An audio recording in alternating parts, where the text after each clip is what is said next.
A note from the author. I was lucky enough to work with Sony Music Entertainment, parent company to Epic Records, during the mid-1980s and into the 1990s. Those years taught me things about the music business that no classroom could. They also gave me something rarer, proximity to greatness. Every so often, when an artist wanted to promote a new album, or simply meet the people who had championed their music, they would make themselves available for special promotional events.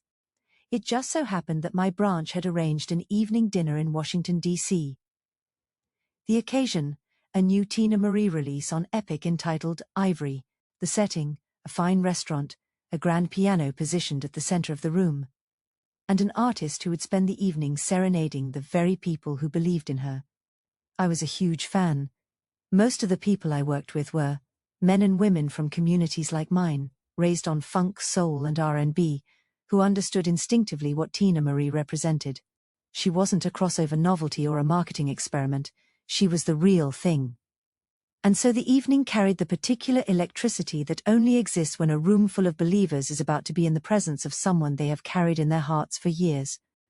I was given the task of standing outside to greet Miss Teena when she arrived, and then escorting her into the vestibule just inside the restaurant, where we would wait together until the signal came for her to be introduced. It sounds simple. It was, in practice, one of the most quietly terrifying assignments of my professional life. I stood there in that small, quiet booth, just the two of us, and I could not bring myself to look at her directly. I was in the presence of someone whose voice had meant something real to me, and the weight of that felt enormous in a space that small.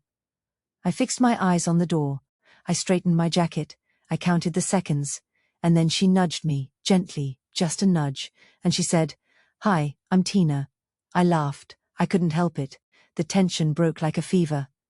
I looked at her and said, "I know who you are, I'm sorry, my name is Joe."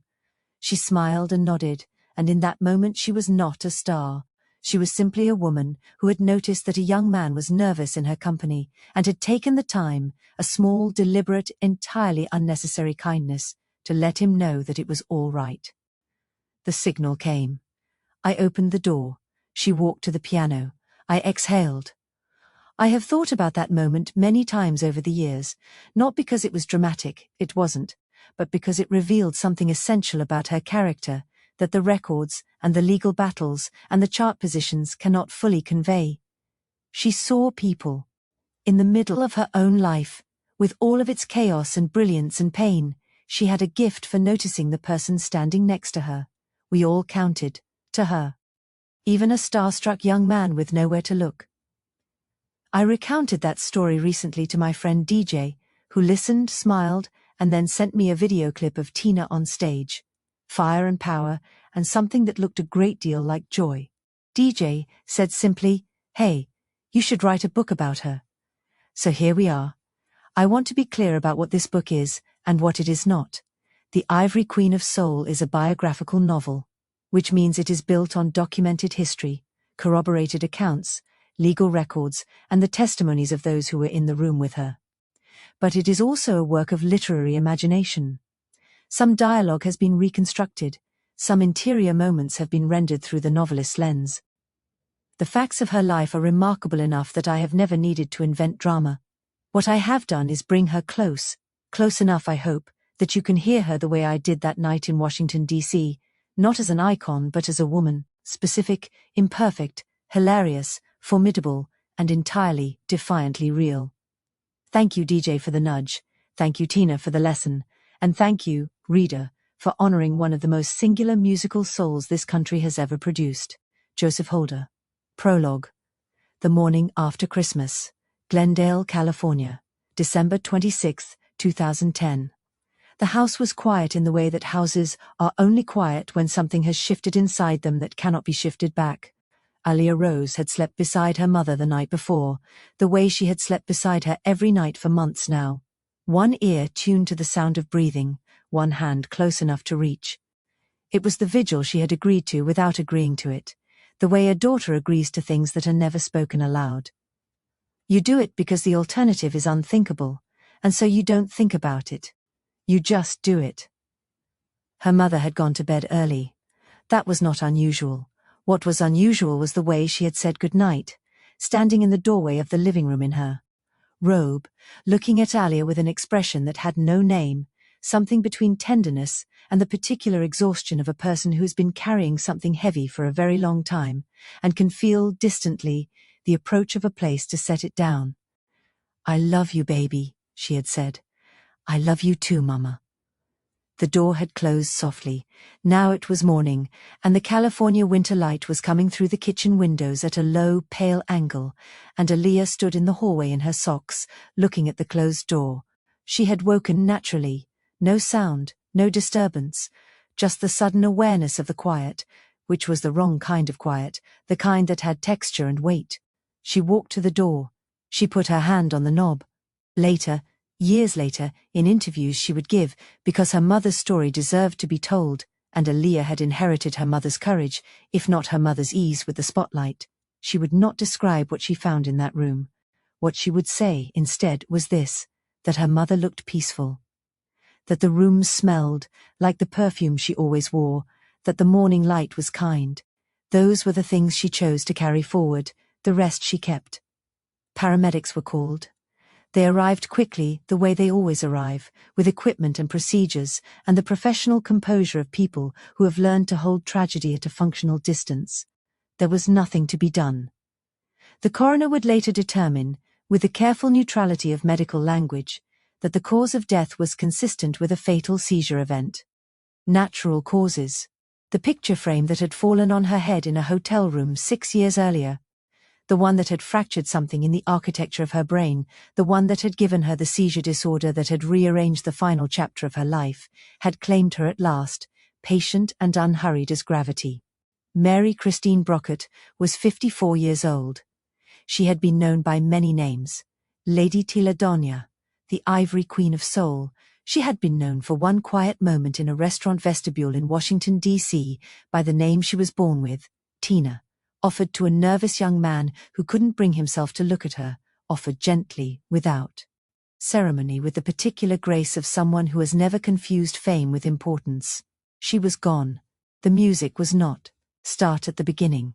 Part 1. Venice, Harlem, 1956 to 1975. Chapter 1.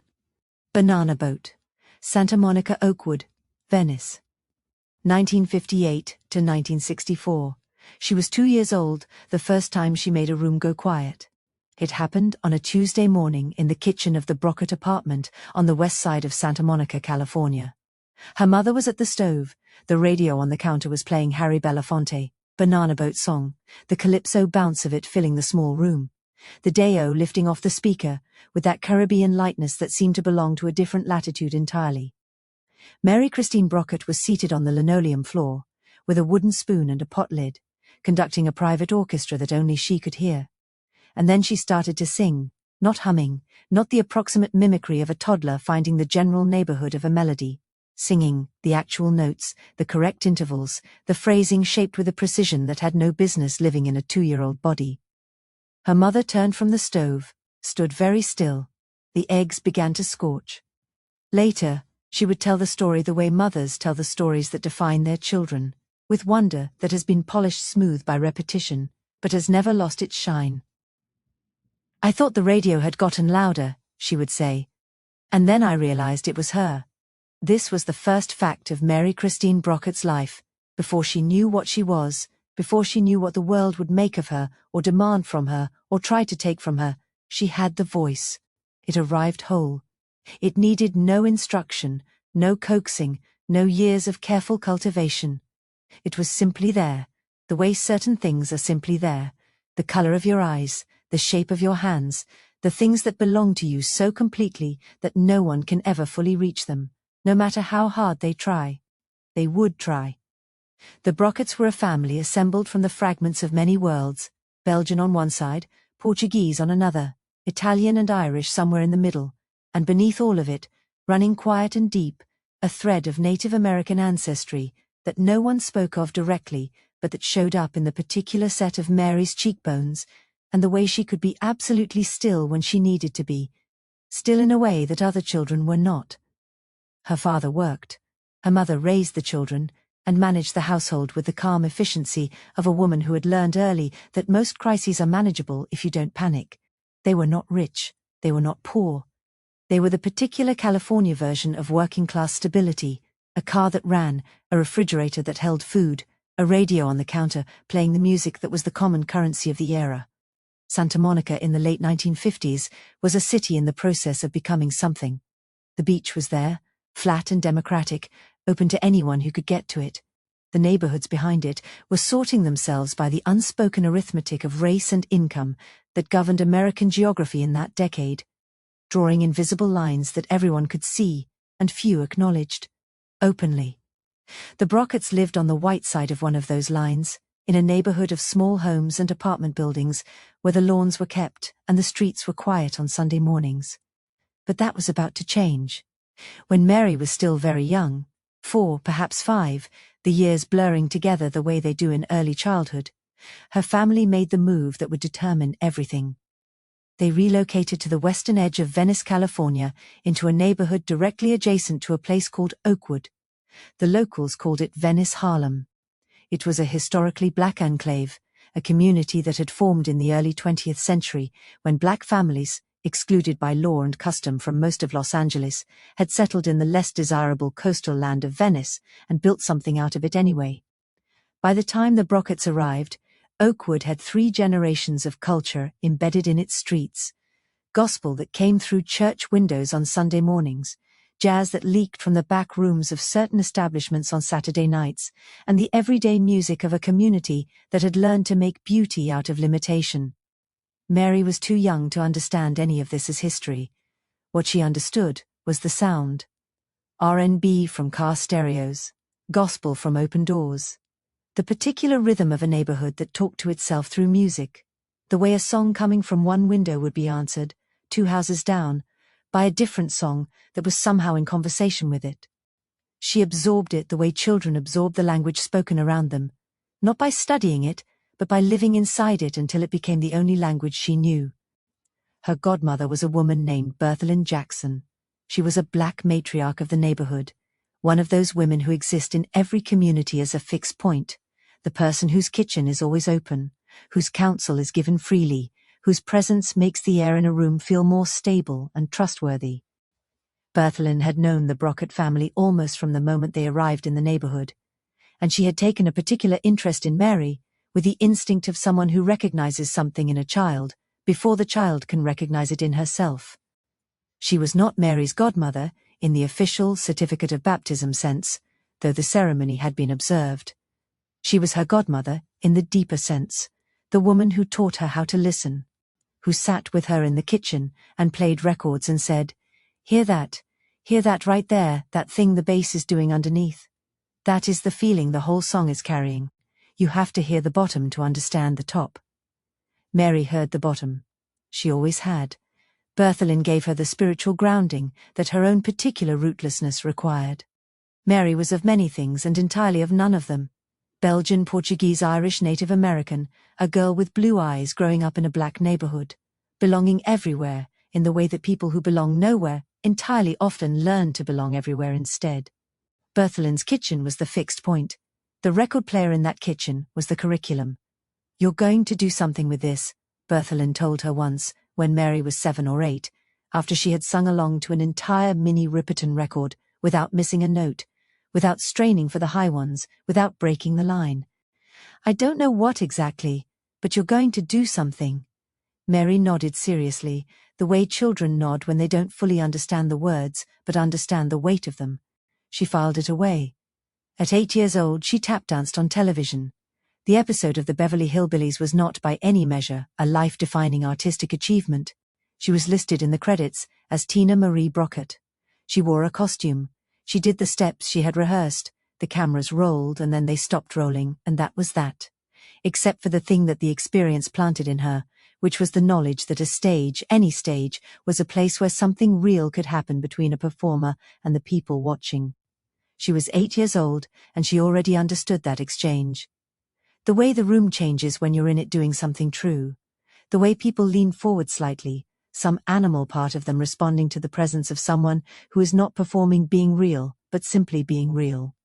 At 10, she performed at the wedding reception of Jerry Lewis's son. She stood in a room full of adults she did not know, in a dress someone had pressed for the occasion, and she sang.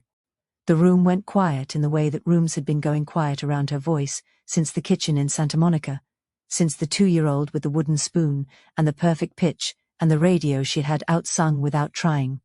She understood by now what the quiet meant. It meant, keep going. Oakwood in the early 1960s was a neighborhood of porches and sound, screen doors that slammed in the summer heat, the smell of food coming from a dozen different kitchens at once, children playing in the street until the light changed and the mothers called them in, their voices carrying the specific authority of women who are not asking. Mary played in those streets. She was accepted, not without friction, not without the particular negotiations that children conduct wordlessly in the social economy of neighborhoods, but accepted. She was the pale girl who could sing. She was the one whose godmother was Berthelin. She was the one who knew all the words to everything and could do what the radio did, which was more than most people could do, and so she was granted a kind of citizenship. It was not a simple citizenship. Nothing about her position in the world was simple. She was white in a black neighborhood, and she was white in a way that her own body made obvious, small and fair and blue-eyed, a flag announcing her difference before she had a chance to open her mouth. There were kids in the neighborhood who accepted her as their own. There were also kids from other neighborhoods, white kids, from the blocks where the lines held more firmly, who saw her in Oakwood and could not comprehend it. Who called names, who on more than one occasion chased her. She ran, and then she stopped running. This was the other thing about Mary Christine Brockert. She did not retreat. She doubled down. Each time the hostility came from outside, each slur thrown from a car window, each afternoon when the white kids from the other neighborhood decided that her presence in Oakwood was an offense that required correction, she returned to Oakwood the next day, and the day after that. Because Oakwood was her neighborhood, because Berthelin's kitchen was her kitchen, because the music coming from those windows was her music, as much as it was anyone's, and she had not performed her way into this community through imitation or ambition. She had simply grown up here. It was that simple, and that complicated, and that permanent. She would spend the rest of her life explaining it to people who could not quite believe it. She would spend the rest of her life knowing it in her body, in the place where the knowing lives that doesn't require words. I was a black-white girl at heart, she would say, decades later, in the comfortable shorthand of an adult, describing a childhood that had no convenient shorthand. And the people who had been there, who had played in those streets with her, and heard her sing through open windows, and watched her refuse to retreat, would nod. Because that was the closest the language could get. The truth was closer than language. Chapter 2. Casper the Friendly Ghost. Oakwood, Venice. 1965 to 1972. Bedtime she was 9, 10, 11. Oakwood was changing. It changed the way neighborhoods change, when the larger forces that shape American life, poverty, displacement, the slow bureaucratic violence of redlining and urban policy, converge on a place that cannot absorb them without consequence. The shoreline crypts were forming in those years, in the late 1960s and early 1970s. The way gangs form in places where young men have been given nothing to protect and everything to fear.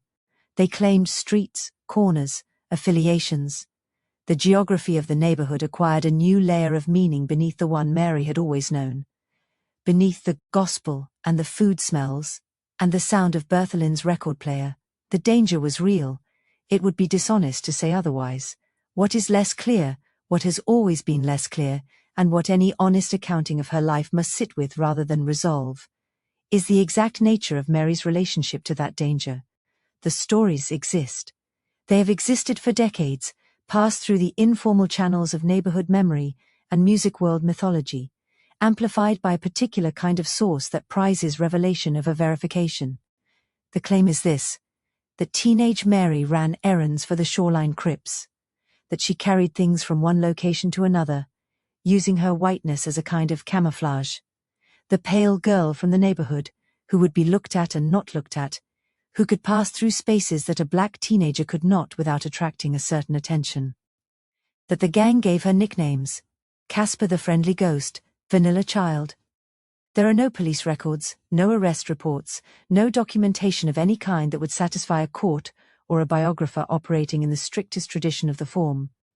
What there is instead is this: a neighborhood in the grip of a hard transition, and a girl inside it who is learning, rapidly, the thing that all children in hard places learn, which is how to read a room.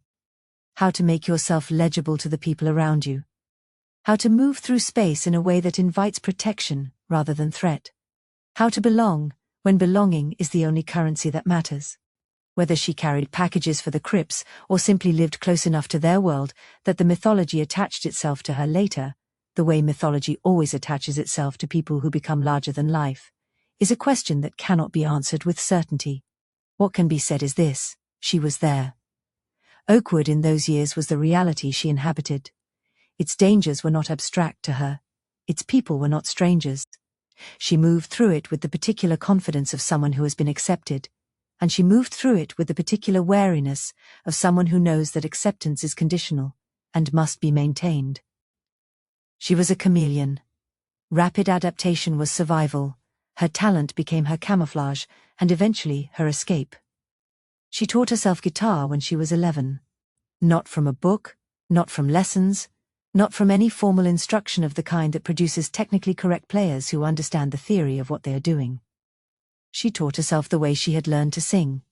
By listening until the listening became doing, by sitting with the instrument until it stopped being an object and started being an extension of the thing inside her that needed to get out. The guitar was the first, but it would not be the last. She moved through instruments the way she moved through Oakwood, not as a tourist, not collecting them for their own sake, but in the service of a larger project that she could feel but not yet name. The bass came next, then keyboards, then congas, the Latin percussion that added a different texture to everything, a different rhythm underneath the rhythm. She was building a vocabulary. She was building, though she did not know it yet, the tools she would need to take the thing inside her and put it into the world without needing anyone else to do it for her. This was the other inheritance of Venice Harlem: self-sufficiency. The neighborhood had been built by people who understood that the world was not going to build it for them, and that understanding had worked its way into everything: the music, the culture, the particular ethic of making do and making it beautiful at the same time. Mary absorbed this the way she absorbed the gospel from Bertholin's kitchen and the R&B from the car stereos, not as a lesson, but as the water she swam in. If you wanted something, you built it yourself. If you wanted to be heard, you learned to speak the language. Bertholin watched her become herself with the satisfaction of someone who has witnessed a correct prediction come true. They still spent afternoons in the kitchen, still sat beside the record player while the music moved through the room. But the conversations had deepened the way conversations do between a child growing into herself and the adult who has been there longest. Bertholin did not tell her what to do or who to be. She asked questions. What do you hear in this? What does that note make you feel? What is the singer trying to say that the words aren't saying? Mary always had an answer. You hear more than most people, Bertholin told her once. Not as a compliment. Bertholin was not a woman who gave empty compliments, but as an observation, a piece of information that Mary would need later, filed alongside the other pieces of information she was accumulating about herself: the pitch-perfect ear, the voice that made rooms go quiet, the ability to pick up any instrument and make it say something within a matter of weeks. That's going to be useful, Bertholin said, and it's going to be lonely. Mary didn't fully understand the second part yet. She would. Her world was not only Oakwood. Oakwood was its center, its gravitational core, but Mary moved through Venice the way young people in coastal California move, by bicycle and by foot, and by the particular freedom of the era before the world decided that children should not go unsupervised. She went to the beach.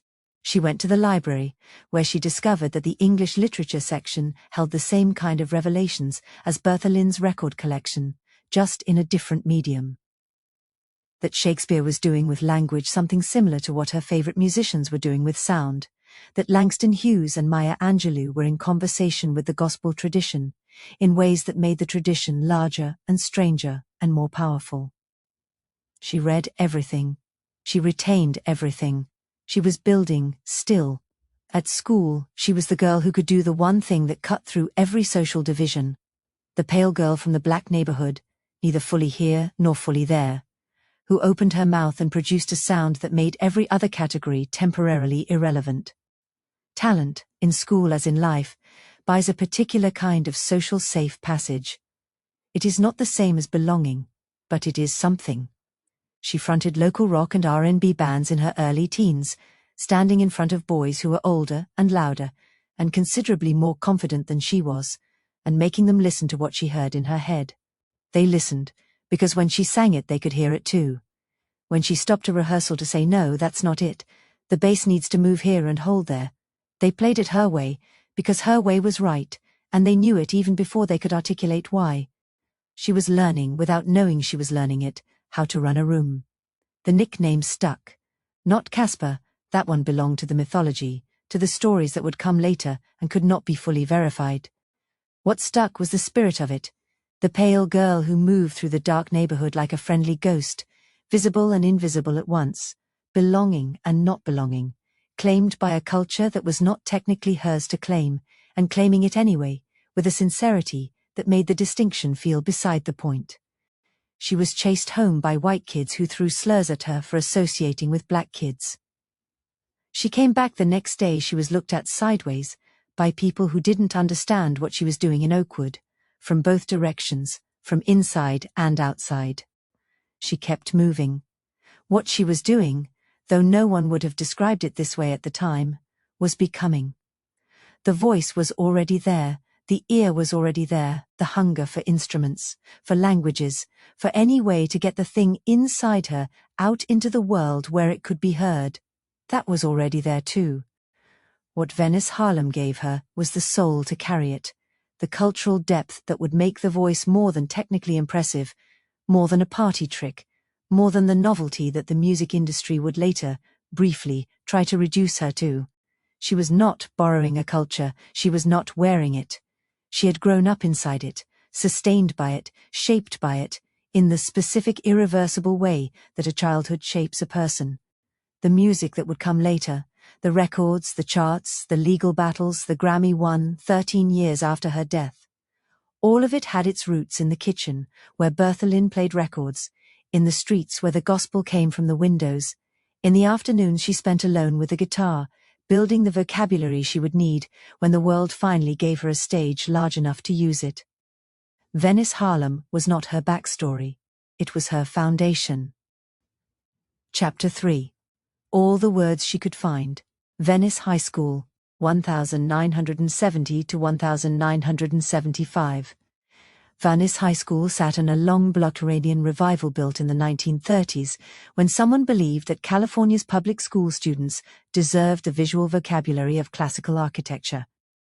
By the time Mary Brockert arrived as a freshman in the early 1970s, the building had aged into something more complicated than its original ambition. Peeling paint, crowded hallways, the particular atmosphere of an institution trying to contain the social upheaval of the era within the orderly architecture of bell schedules and hall passes. It was also, in the way of schools near the coast, a place where the social sorting of the surrounding neighborhoods compressed into a single building and had to negotiate itself in real time. Oakwood's kids were there, the kids from the whiter, quieter streets were there, the surfers were there. The kids for whom the 1970s represented something dangerous and exciting, and the kids for whom it represented something frightening and disorienting. All of them moved through the same hallways, ate in the same cafeteria, showed up in the same classrooms, where teachers were doing their best to convey the contents of a curriculum to young people who were also, simultaneously, becoming themselves. Mary was small and pale, and she had been in Oakwood long enough that her social affiliations were clear to anyone paying attention, which meant she occupied a particular position in the school's invisible geography. Not quite here, not quite there. Legible to the people who knew her, confusing to the people who didn't. She found her people in the music rooms and the English classrooms. The English teacher's name is lost to the record, which is a shame, because whoever they were, they gave Mary something that lasted.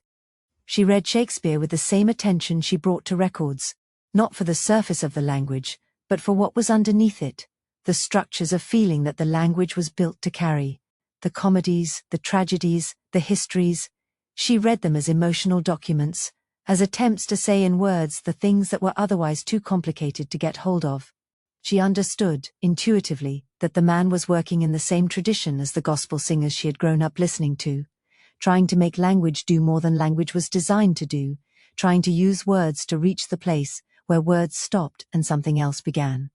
She read Maya Angelou. She read Nikki Giovanni. She read Langston Hughes with the recognition of someone encountering a familiar landscape from a new angle, the same emotional terrain she had grown up in, rendered in a different medium. She read with a pencil in her hand, marking the passages that struck her, building an internal library of language she would draw on for the rest of her life.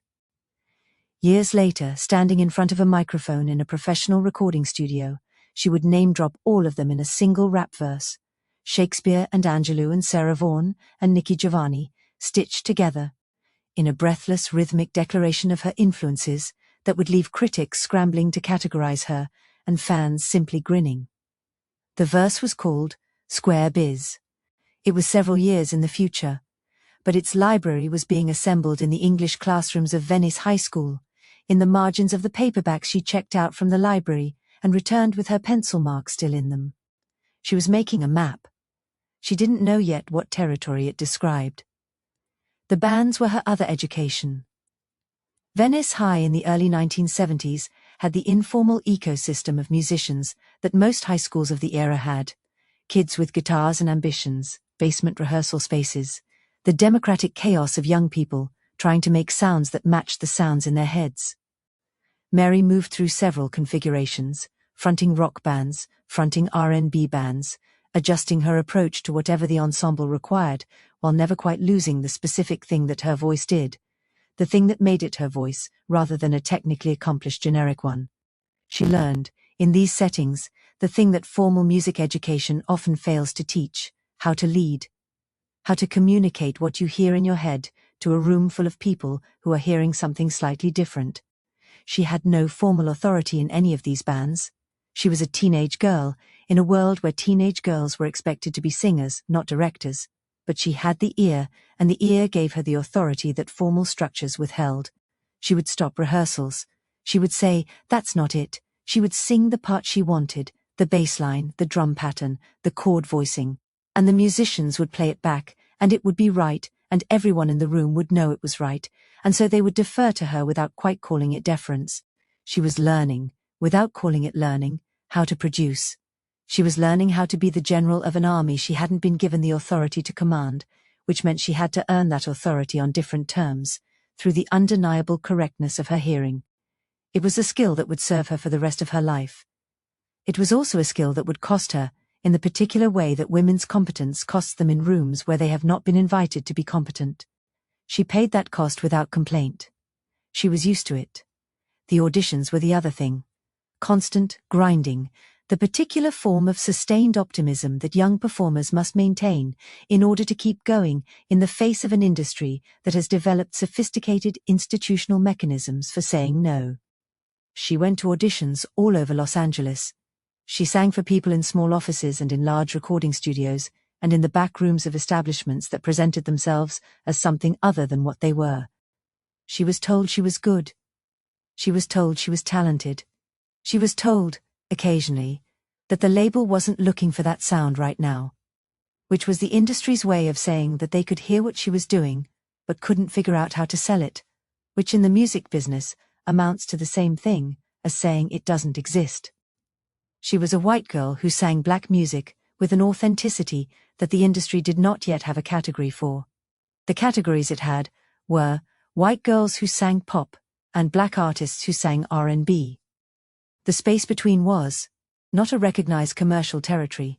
It was a problem to be managed, or a novelty to be briefly exploited, or, most commonly, simply ignored. She kept going. She worked. She waited tables when she needed money. She practiced when she didn't. She read and listened and kept building the internal library that would eventually, in a rehearsal room in the Motown studios, make a young man stop in a doorway and refuse to believe what he was hearing, until he walked all the way in and saw her with his own eyes. but that was later. That was 1978.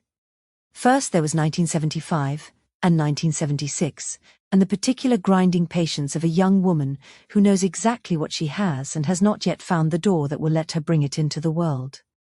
She kept looking for the door. She kept singing while she looked. The memory she would carry forward from these years, the one she returned to in interviews, in the quiet moments of later life when the stakes were high and the fear was real, was not the auditions, or the school, or the bands, though all of those were part of it. It was a specific afternoon in Bertholin's kitchen.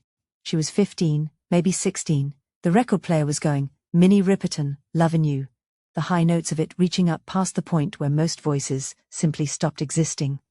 Mary was sitting at the kitchen table with a cup of something warm, and she sang along without thinking about it, hitting the notes that Minnie hit, the ones that lived at the very top of the voice's range, in the stratosphere where only a few singers could follow. Bertholin turned from the counter and looked at her for a long moment. "You know you can do that," she said. It was not a question. "I know," Mary said. "Good," said Bertholin, and turned back to the counter. "Don't let anybody tell you can't." Mary filed it away with the other things Bertholin had given her, the listening, the bottom of the music, the knowledge that something was coming that would require her to use everything she had built. She was almost ready. Almost. Chapter 4. The Escape Hatch. Venice, Los Angeles. 1974 to 1976.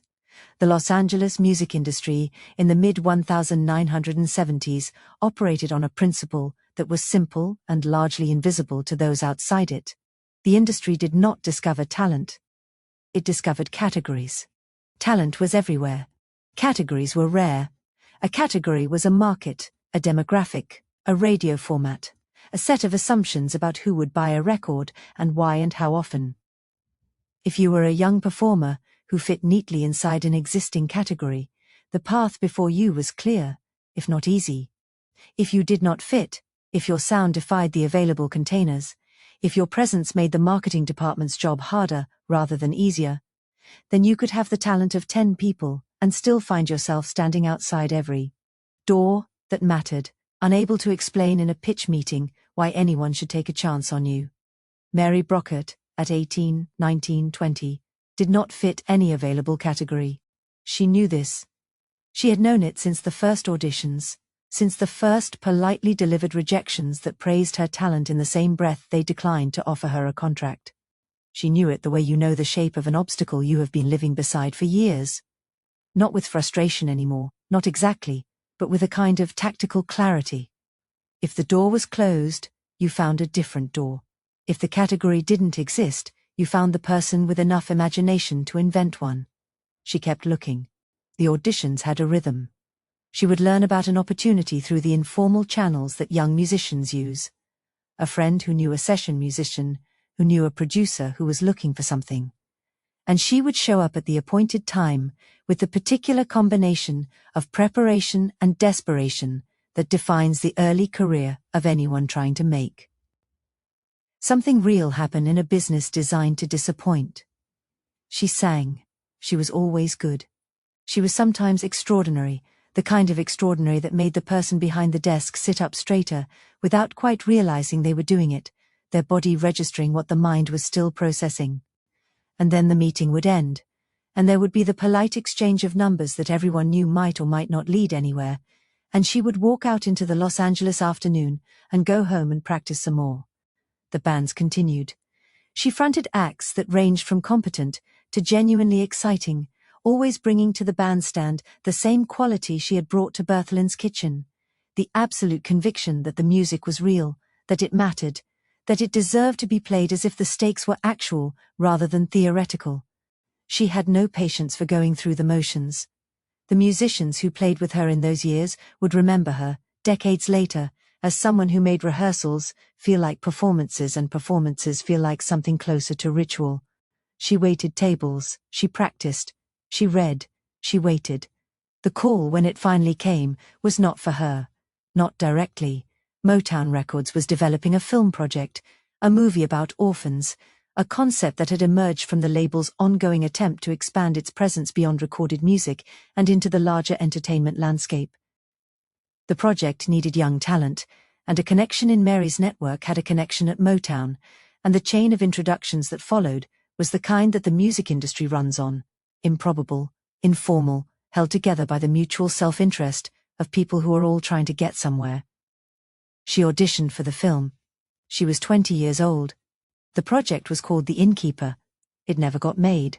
The financing fell through, or the concept stalled, or some internal decision was made about the direction the label wanted to go. The specific reason has been lost to the institutional memory of an organization that was, in the mid-1970s, navigating its own complicated transition from the golden era of Gordy's original vision to whatever came next. The film went into the drawer where unproduced films go. But Berry Gordy heard her voice. He heard it from another room. He was somewhere in the building, in a hallway or an adjacent studio. The precise geography varies depending on who is telling the story, and the sound came through the wall, and he stopped. He was a man who had spent the better part of 2 decades listening for exactly this: the voice that cuts through the ambient noise of the music industry and announces itself as something necessary. He had heard it in young Smokey Robinson. He had heard it in Diana Ross. He had heard it in Marvin Gaye and Stevie Wonder and the Four Tops and every other name that had been turned into a permanent part of American musical life, inside the building that called itself Hitsville, USA. He heard it now in a 20-year-old girl he hadn't seen yet. He walked toward the sound. What happened next is the kind of moment that biographies tend to overwrite. The discovery scene, the convergence of the extraordinary talent and the powerful man who can put that talent in front of the world. It is easy to make it feel inevitable in retrospect, to give it the weight of destiny, to describe it as the thing it was clearly going to turn out to be. What it actually was, in the room where it happened, was simpler and more complicated than that.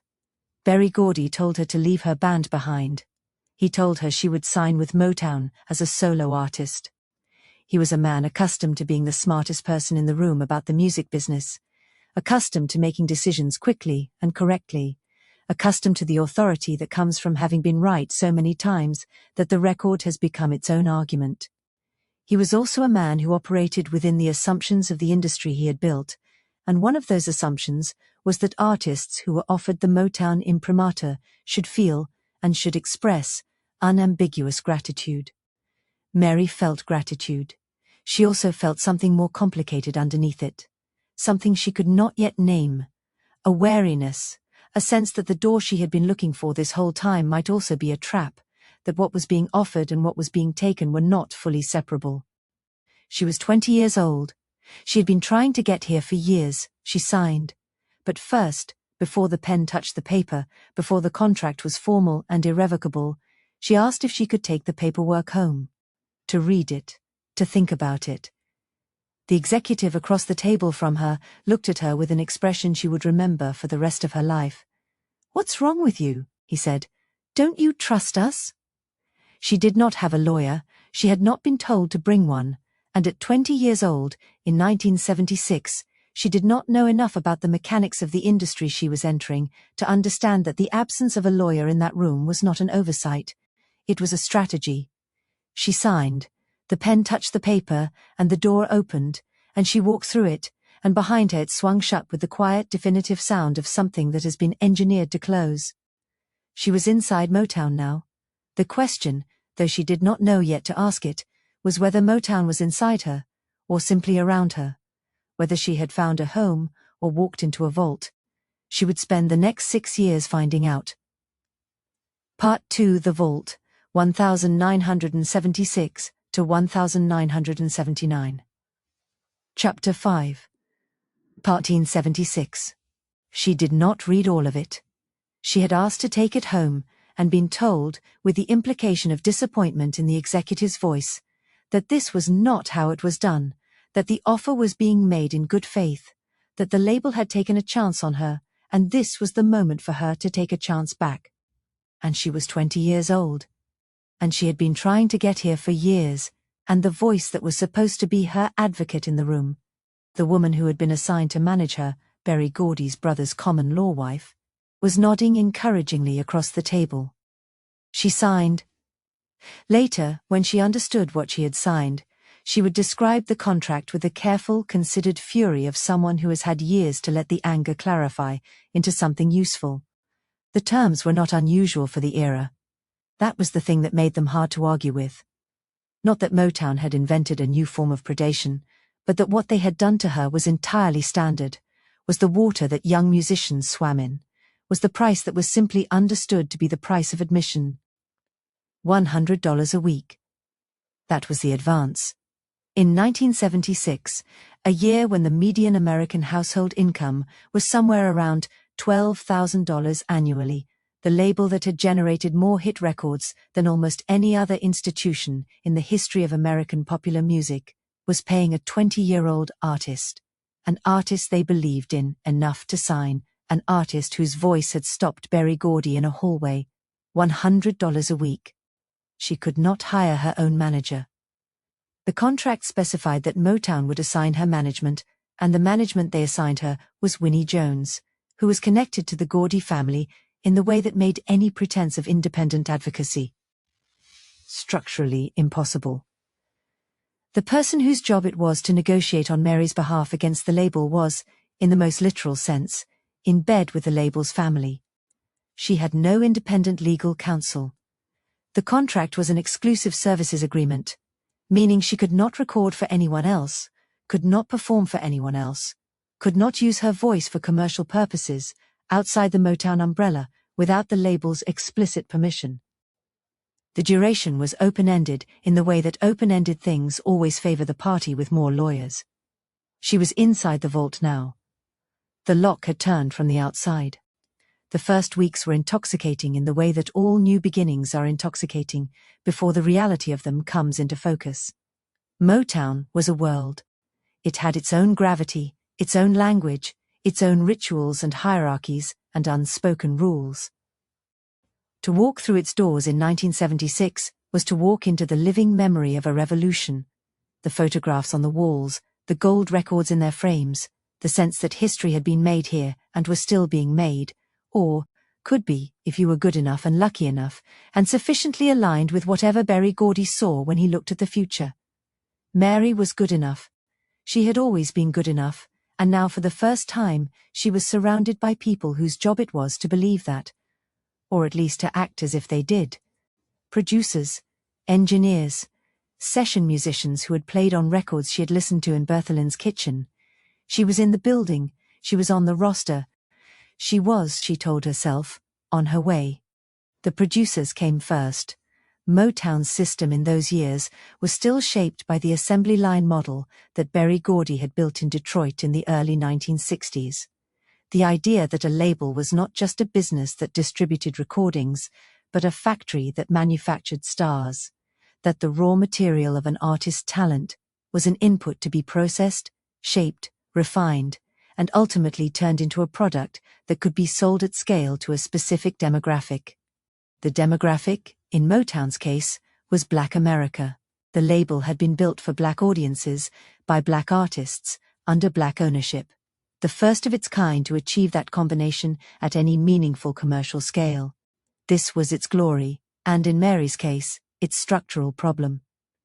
The marketing department's job was to figure out who would buy a record and how to reach them. And the marketing department, confronted with a petite white girl singing authentic Black music, could not run the arithmetic. The sessions happened anyway.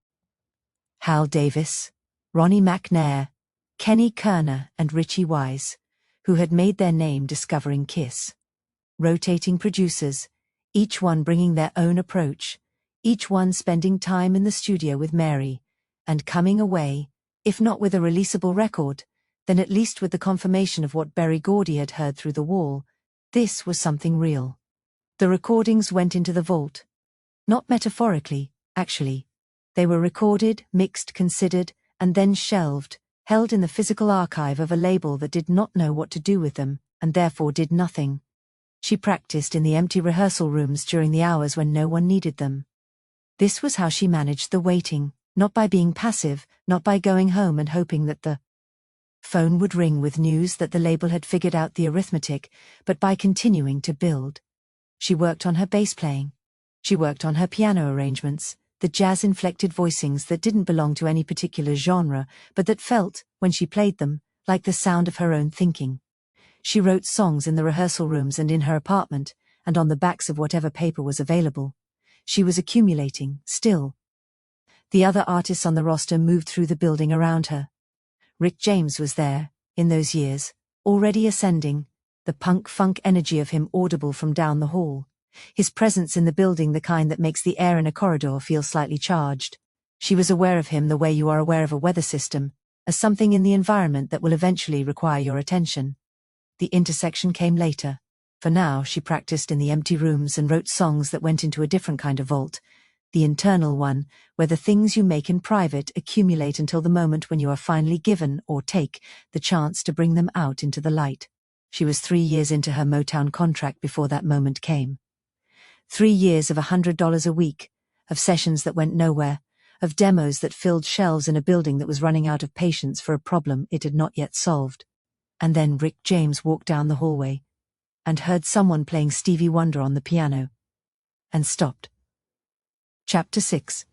The Diamond in the Vault, Motown Studios, Los Angeles, in 1976 to 1978. The rehearsal room was small, the way practice rooms are always small.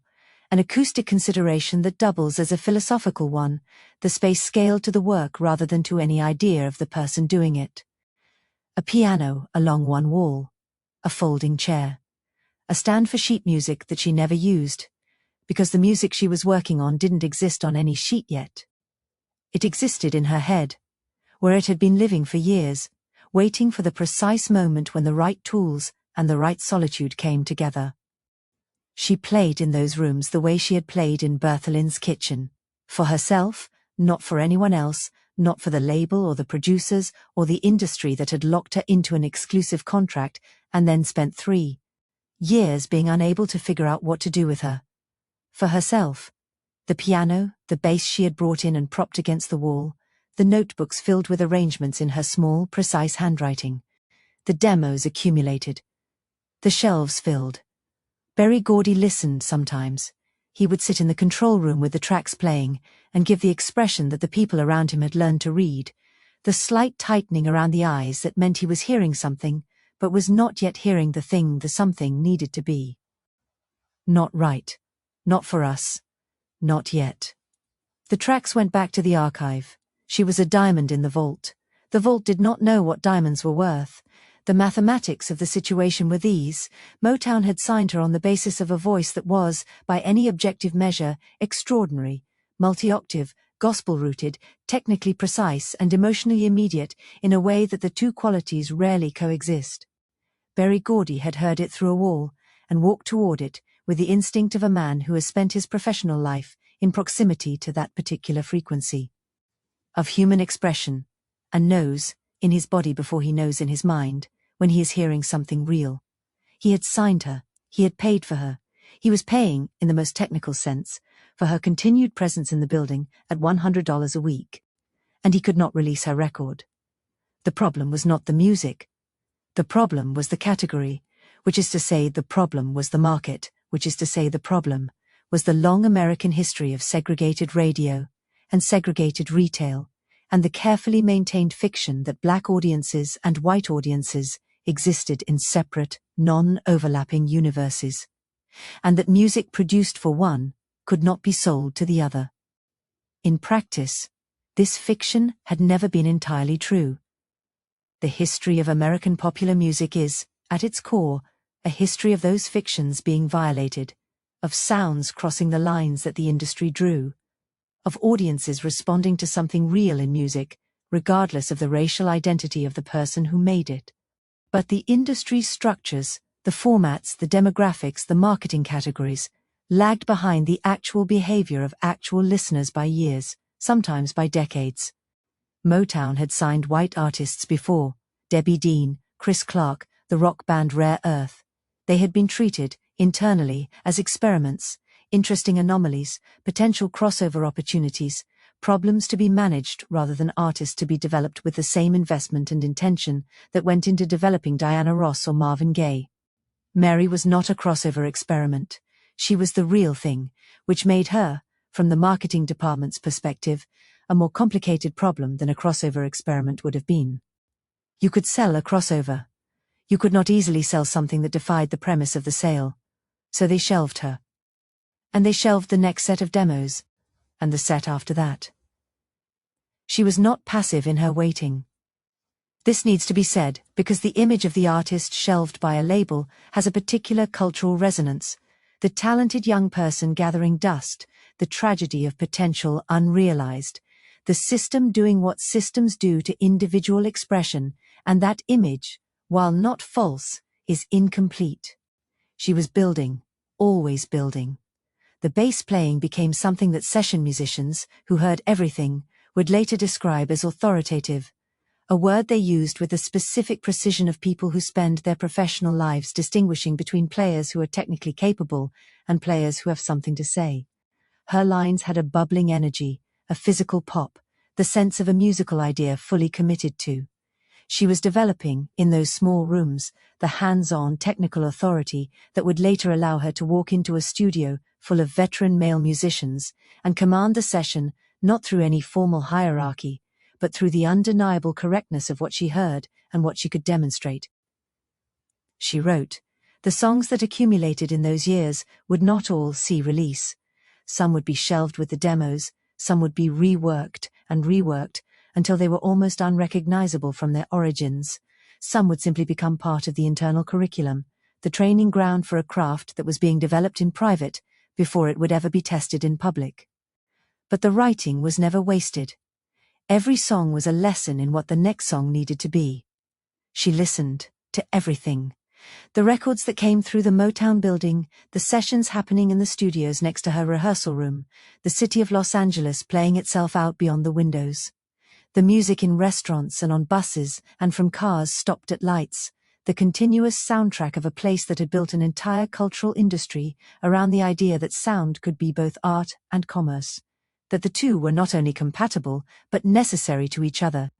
She was learning what the industry was, so that when the moment came, she would know exactly what she was dealing with. Rick James in those years was also learning what he was, but he was learning it at a different speed, on a different trajectory, with a different relationship to the institution that housed them both. He had come to Motown from a more complicated path than most, a Buffalo childhood, a stint in the Navy, time in Toronto, where he had played with a loose group of musicians that had included, briefly, a young Neil Young. He was not a Motown product in the traditional sense, not someone who had come up through the label's development system, who had been shaped by the sound of young America and its particular aesthetic. He was someone who arrived at Motown already formed, already in possession of an identity that was entirely his own, and who proceeded to make the label accommodate that identity rather than the other way around. This was, in 1978, an increasingly rare posture for a Motown artist to take. The label was changing.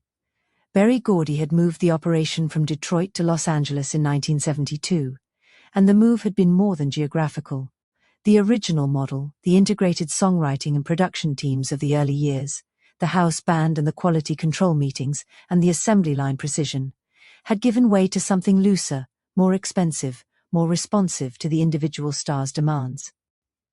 Michael Jackson was recording Off the Wall with Quincy Jones. Stevie Wonder had negotiated an almost unprecedented degree of creative freedom. The model was evolving. Rick was part of that evolution, and he was impatient with the parts of it that hadn't evolved far enough. He was also, in the way of people with a great deal of talent and an approximately equal amount of appetite for sensation, consuming everything available to him.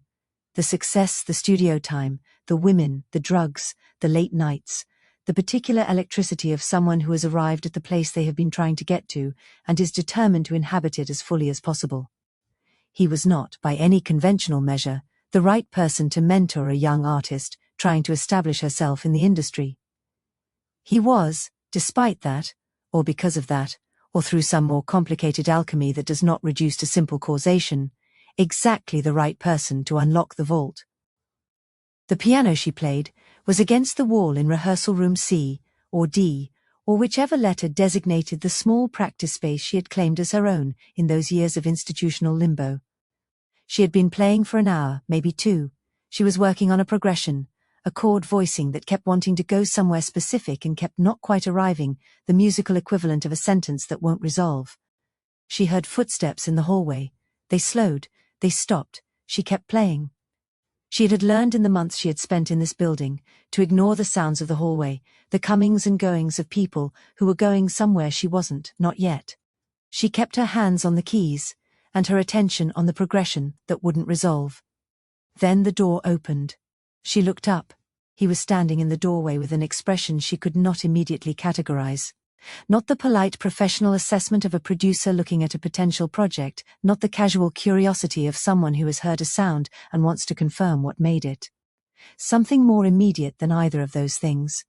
Something that was operating faster than the conscious mind that would eventually catch up to it. She would spend years trying to understand that expression.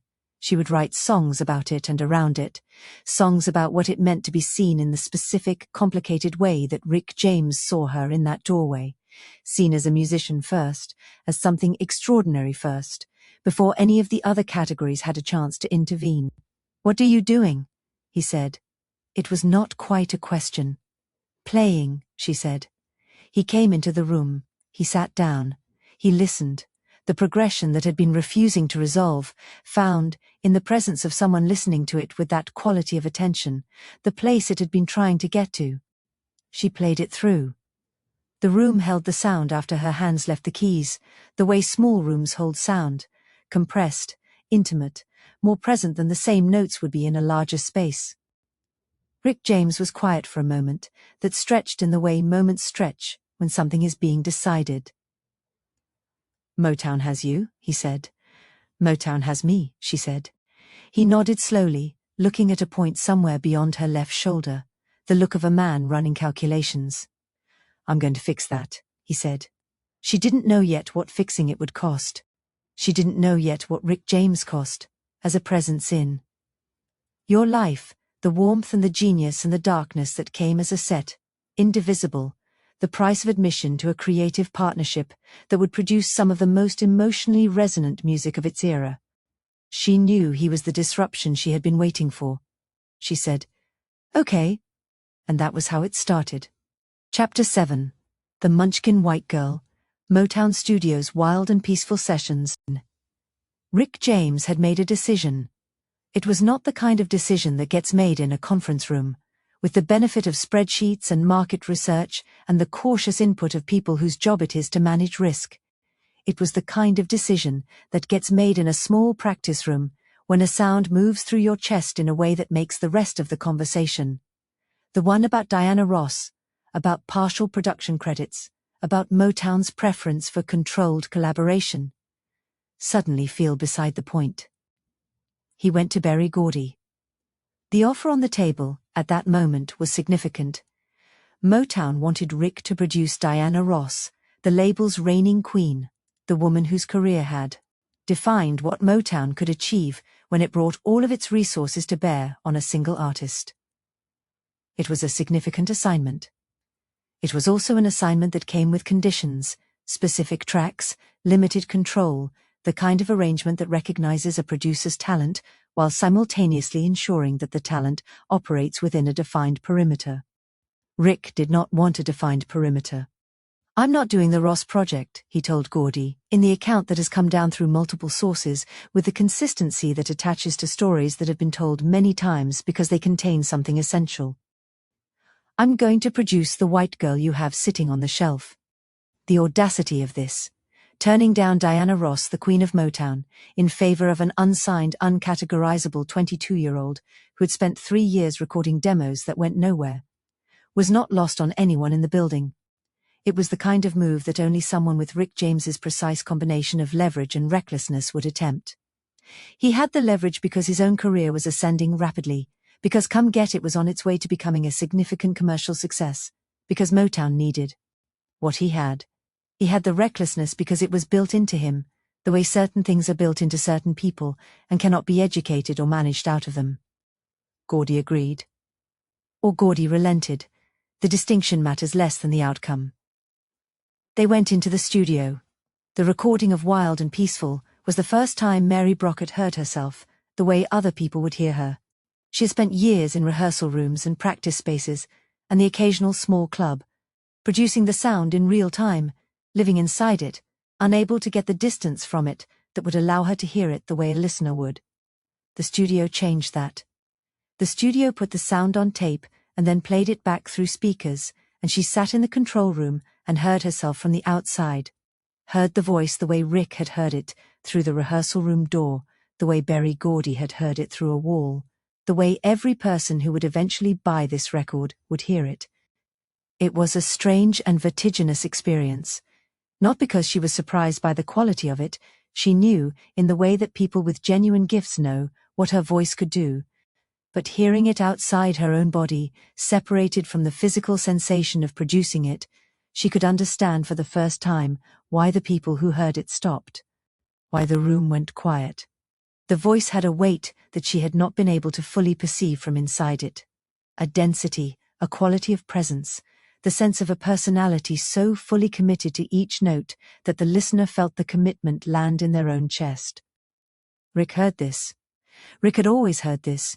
It was why he had walked into the rehearsal room, and why he was sitting in the studio now, working with an intensity that was different from his usual approach, more careful, more considered. He was not producing a Rick James record. He was producing a record for an artist who was not him, which required a different kind of listening, a different kind of service to the sound. He gave her "I'm a Sucker for Your Love." He had written it with Diana Ross in mind, which meant he had written it for a different kind of voice, smoother, more polished, the sound of a woman who has been in the industry long enough to know how to give just enough, without giving everything. When he gave it to Mary, she did something else with it entirely. She gave everything. Every note was fully inhabited. The vulnerability in the lyric made actual rather than performed, the funk groove underneath it meeting a voice that could match its urgency without strain. It was, from the first playback, obviously something. Berry Gordy, listening to the finished tracks, faced a problem that was not really about the music. The music was good. The music was better than good. The music had the quality that the Motown system had been built to produce, the quality of something that would sound right coming from a car radio, that would make a listener reach for the dial to turn it up rather than down, that would lodge itself in the memory and refuse to leave. The problem was the face. In 1979, the racial architecture of the American music industry was still functioning as designed, which is to say, it was still organizing itself around the fiction that black music and white music were separate categories with separate audiences and separate commercial logics. R&B radio programmers operated within this architecture. They played music made by black artists for black audiences, and they were not subtle about this operating principle. If you sent them a record with a white face on the cover, they would put it in a different pile. The pile that did not get played. Gordy knew this. He had spent 20 years navigating it, had in fact built his entire enterprise around understanding its rules, and occasionally finding ways to transcend them, without triggering the defensive mechanisms that the architecture had in place. He made a decision. The album cover would feature a seascape, just water. No photograph of the artist, no biographical information that would allow a radio programmer or a record buyer to determine, before the needle hit the groove, that the voice belonged to a 22-year-old white woman from Venice, California. The music would go first, the face would follow later, if the music had done its work. Mary received the news of this decision with a complicated set of feelings she did not fully express at the time. There was pragmatism. She understood the logic, had lived long enough in the world to know that the logic was not without basis. There was something that was not quite hurt but was adjacent to it. The sense of her actual self being deliberately withheld, her face deemed too risky to attach to her own voice. And there was, underneath both of those things, a quieter and more durable feeling. A knowledge that the voice on the record was entirely hers, that no one had changed it or smoothed it or translated it into something more commercially legible. That what was going onto the vinyl was the real thing. They could hide her face. They could not hide the voice. The album came out in early 1979. I'm a Sucker for Your Love climbed to number 8 on the R&B chart. Radio programmers played it. Audiences bought it. The reviews were good, The word of mouth was real, and across the country, people who loved R&B music were listening to a voice they could not place. Dark and bright at once, deeply funky, and startlingly pure, and assuming, as Gordy had predicted they would, that the voice belonged to a black woman. And then Don Cornelius called. Soul Train had been on the air since 1971, and it had become, by the late 1970s, the closest thing the black music industry had to a canonical institution. A program whose appearance schedule was not merely a promotional opportunity, but a form of cultural validation. To be invited onto Soul Train was to be recognized by the community that mattered most to anyone making music in the R&B tradition. It was the acknowledgement that the music was real, that it belonged. Don Cornelius invited her. She was the first white woman to perform on the show. The performance has been described many times, and descriptions of it all arrive at the same essential truth through different routes. The moment when the camera found her face was a moment of potential rupture that became instead something rarer and more instructive. Rick James came out first, as he often did, with the showman's instinct for building a room's anticipation. "Well, all right," he said, or something like it, in the voice that had become his signature, equal parts menace and delight. "Give it up for Lady T." The camera panned. There she was, small, fair-haired, blue-eyed. The voice that had been playing from car radios and in living rooms, and in the listening ears of a community that had adopted it without seeing the face. The voice was hers, and the face was this, and the audience in the Soul Train studio had to hold both of those facts at once. They held them. There was no backlash, no sense of betrayal or manipulation. What the audience had been given, in the months before this moment, was the music. Just the music, the actual thing, the voice doing what it did without any mediating image to complicate the listening. The community had vetted her, as communities do, through the most rigorous method available to them, their own ears. They had decided before they knew her face that the voice was telling the truth. When the face was revealed, the truth did not change. She stood at the microphone on the Soul Train stage and she sang, and the audience responded the way audiences respond to the genuine article. Not to the performance of something, but to the thing itself. She had grown up in Oakwood. She had learned music in Bertholin's kitchen. She had spent years building the vocabulary, the ear, the technical authority, the soul, not as an affectation, not as a strategy, but because it was the life she had actually lived.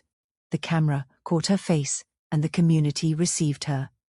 Lady T was no longer just a name Rick James called her. It was a title she had earned.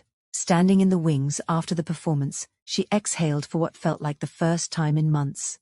The anxiety of the reveal, the waiting for the other shoe, for the rejection that would confirm the industry's caution, drained away in the sound of an audience that had simply accepted what its ears already knew. She was real. They knew it. Now everyone did. Chapter 8. No face on the cover. Wild and peaceful Lady T irons in the fire. 1979 to 1980. Success arrived with its own set of complications, the way it always does. The chart position for "I'm a Sucker for Your Love" was real. The Soul Train appearance had happened, had landed the way she had hoped it would land. She was, by any reasonable measure, no longer an artist gathering dust in the Motown vault. She was an artist with a single on the charts, and a debut album in the stores, and an audience, a real one, that had found her through the music and would follow her to whatever came next. What came next, in the summer of 1979, was Lady T, her second album, and the first one that showed signs of the artist she was becoming, rather than the artist the label had decided to make her. Richard Rudolph produced it. He was, in the music world, known primarily as the husband of Minnie Riperton, a fact that carried weight in the specific context of Teena Marie's career, given how often her voice was compared to Riperton's, the way the two singers occupied a similar register of the stratospheric, both of them reaching for notes that most vocal traditions did not even acknowledge as reachable. Rudolph was a careful, thoughtful producer, attentive to nuance, inclined toward a polished sonic aesthetic that gave the album a different quality than the raw funk energy of Wild and Peaceful. He also told her something that no one in her professional life had said to her before. They were in the studio one afternoon, working through an arrangement that she had brought in mostly formed, the chord structure, the bass line, the emotional arc of the song, all present and legible in the demo she had made in her apartment. Rudolph listened to the demo, and then he listened to her describe what she heard in it, and then he looked at her across the console with an expression that was not the expression she was used to receiving from the people in that position, the expression of someone about to tell her what the record needed to be.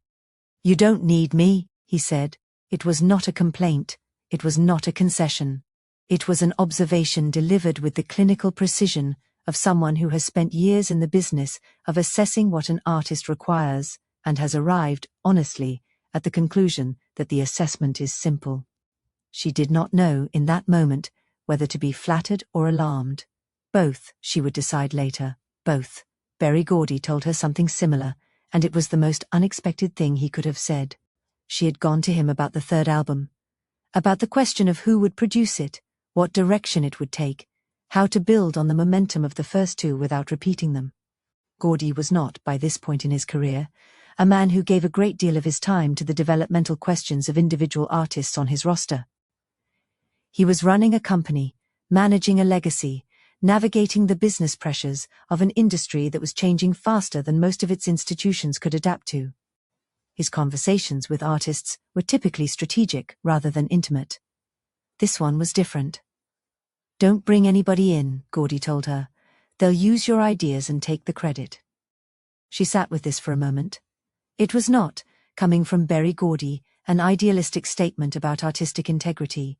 It was a practical observation from a man who had spent decades watching the music industry function at close range, who understood precisely how the machinery of creative credit worked and how it could be gamed, and who had, for whatever combination of reasons, including perhaps the simple fact that her situation had made him unusually frank, chosen to give her an honest account of what she would be walking into if she brought in an outside producer. They would use her ideas, they would take the credit, she would still do the work, and the album would still be hers in the way that mattered, in the way she heard it, felt it, built it in her body before she built it on tape, but the professional record would attribute the result to someone else. She heard what he was not quite saying, that the only way to own what she made was to make it herself, explicitly, officially, with her name on the production credits, and no ambiguity about where the decisions had come from. She thanked him. She went home and started writing irons in the fire.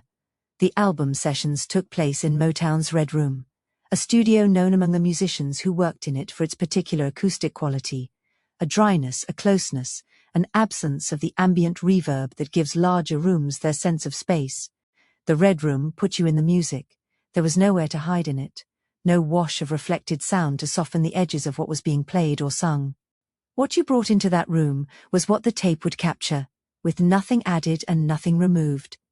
She brought in musicians from Ozone, a funk band that had its own relationship with the Motown orbit, and from the Stone City Band, Rick James's outfit, who could play in the pocket she heard in her head with the precision of people who have spent years learning to hear what a producer is asking for before the producer has fully articulated it. She was not, in any conventional sense, an experienced record producer. She had not gone to school for it. She had not served an apprenticeship under a more experienced producer, had not spent years as an assistant engineer, learning the technical infrastructure of the recording studio. What she had was the ear, and the authority the ear conferred, the ability to hear in real time whether what the musicians were playing was the thing she was hearing in her head, and when it was not, to describe the gap in terms precise enough that the musicians could close it. She arranged the horns on paper, actual sheet music, written in her hand, notated with the specificity of someone who has internalized the language of music theory well enough to use it as a working tool rather than an academic one. She stopped sessions when the drummer was slightly out of the pocket she envisioned, and she sang the pocket for him. Not the drum part, but the feeling the drum part was supposed to create, the particular push and pull that she needed from the rhythm section to make the song do what it was supposed to do. The musicians, who were professionals, who had worked with experienced producers in professional settings, adjusted. They adjusted because her ear was correct. In music, as in most human endeavors, being Demonstrably right is a form of authority that transcends the formal structures that are supposed to confer it. She was the architect. The Red Room was the construction site. I Need Your Lovin' was the hit, the single that would carry the album into the charts and confirm that the success of Wild and Peaceful had not been a function of Rick James's involvement or Motown's marketing strategy or any factor external to the thing she actually was. She performed it live. In the middle of a show, the bass player drifted from the line she had written, not dramatically, not in a way that most audiences would notice, but enough. The line had a specific momentum, a particular sequence of notes that carried the groove in a direction the song required, and the drift was pulling it somewhere else, somewhere adjacent and acceptable and wrong. She stopped the band. This is a thing that requires a particular kind of nerve, done mid-performance in front of an audience that is there for the music rather than for a demonstration of the producer's authority over the musicians. It requires the willingness to sacrifice the momentum of the performance for the correctness of the music, to prioritize the thing itself over the appearance of effortless execution. She stopped the band and turned to the bass player and said simply, "That's not the bass line I wrote." She sang it for him. The actual line, the one she had written in that small room before the album existed, the one she had been hearing in her head since before she had the musicians to play it. He played it. It was right. The show continued. The message, absorbed by everyone in the room, musicians, crew, the audience that understood enough of what had happened to register it, was not about discipline or authority in any punitive sense. It was simpler than that. The music mattered. The actual notes, the actual groove, the actual thing she had made before anyone else had touched it. It mattered enough to stop a performance for, to insist on, to refuse to allow the erosion of convenience to erode. This was Lady T, the producer. This was the version of her that Motown had spent 3 years sitting on, that the music industry had spent years unable to categorize, that Rick James had heard through a practice room door, and walked toward with the instinct of someone who knows what the real thing sounds like, and cannot walk away from it. She had introduced herself, finally, irrevocably, as herself. Party 9 to 1909, Hollywood Hills. Halt, not a superstitious person. This matters to establish before anything else, because the events she was about to witness, the events she would spend years processing, years trying to find the appropriate language for, years wondering whether language was even the right tool, could be too easily dismissed as the experiences of someone predisposed to believe in them. She was not. She had grown up in a neighborhood where the spiritual was taken seriously, where Bertha Lynn Jackson's kitchen had a faith tradition running through it that was practical and grounded and not given to performance, and she had absorbed that tradition, the way she absorbed everything in Oakwood, as real, as useful, as a way of understanding the world that demanded something genuine in return. But she did not walk into the Hollywood Hills that night looking for anything supernatural. She was there because Rick had invited a small group, a tight inner circle, people he trusted, to the house he had rented in the hills, a large place with the particular quality of Los Angeles real estate at that price point, grand, impersonal, furnished by someone other than the current occupant, with someone else's sense of what luxury should feel like. She knew the house. She had been there before. Rick liked having people around, liked the ambient energy of a room that contained the right people, liked the late-night quality of certain conversations that only happen in the hours after midnight, when the defenses are down, and the music is playing softly somewhere in another room. She arrived around 9. It was a normal evening, for what it was, which is to say that it was a Rick James evening, which meant it was several degrees beyond what most people would call normal, but was, within the context of that world, unremarkable. At 11 o'clock, Rick excused himself. He went to the bedroom at the end of the upstairs hall. It was a room he had mentioned before, mentioned in the offhand way that people sometimes mention things they are not entirely comfortable discussing directly, the way you might reference a place where something happened without wanting to fully describe what the something was. He had joked about it, more than once, the way certain people joke about the things they actually take seriously. That room, he had said, is where the spirits hang out. He locked the door behind him. For a while, the party continued as parties do, the music, the conversation, the movement of people through rooms. But gradually, without anyone articulating why, the energy in the house changed. She noticed it as a quality of the air, which she would later struggle to describe without resorting to language that sounded borrowed from a different kind of story than the one she had always understood herself to be living in. The house got cold. Not the cold of an air conditioning system set too low, not the cool of a California night coming through a window left open. Something else. A cold that seemed to come from nowhere specific, that did not diminish as you moved away from windows or doors, that was present in the center of a room as much as at its edges. Someone reached for the doorknob of the upstairs bedroom. It was ice cold. Not cool, ice. The clock in the downstairs hallway read 2:17 when the lock turned. She was in the living room when she heard his footsteps on the stairs. She looked up. He walked into the room with a quality of movement she had not seen in him before. Not drunk, not high in any way she recognized, something more fundamental than either of those things. His eyes, which were normally alive with the particular voltage of a man who is always thinking, always processing, always looking for the thing he can use or enjoy or transform. His eyes looked burned, as if the lids had been left open too long. He walked to the center of the room. Everyone was quiet. "I'm untouchable now," he said, not loudly, not performatively, with the flat declarative quality of someone reporting something that has already happened, that is simply fact, that does not require anyone else's belief to be true. And then he went downstairs to the home studio. She followed him, because she could not follow him. This was the pattern that would define the next several years of her life, though she could not have named it as a pattern in that moment. The gravitational pull of Rick James in extremis, the way his need for witness, for accompaniment, for someone nearby who would not flinch, operated on her like a force of nature. He sat at the bass, he played. The groove he recorded in those early morning hours was unlike anything she had heard him play before, not technically, not in terms of the instrument's physical mechanics, but in its quality of urgency. It had the momentum of something that is being dictated rather than created, of a man writing down words that are being spoken in his ear rather than arising from his own thinking. She stood at the edge of the room and listened and did not speak. When he finished, the engineer played it back.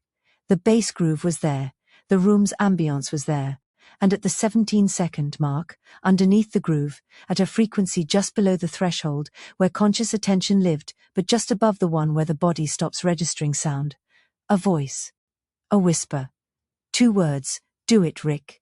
The engineer went still at the console. She felt her own breathing change. The voice did not belong to anyone in the room. It did not belong to anyone who had been in the house that night. Any configuration of timbre or register that she could match to a person she knew. The engineer isolated the frequency. He attempted to remove it from the track, the standard editing procedure, separating a vocal element from the underlying music. The file corrupted. Not the whole track, just the file containing the isolated frequency. He tried again the corruption. The voice remained on the master tape. 2 weeks later, the engineer submitted his notice to Motown. He moved out of Los Angeles at the end of the month. She would not hear from him again. She did not know how to hold what she had witnessed.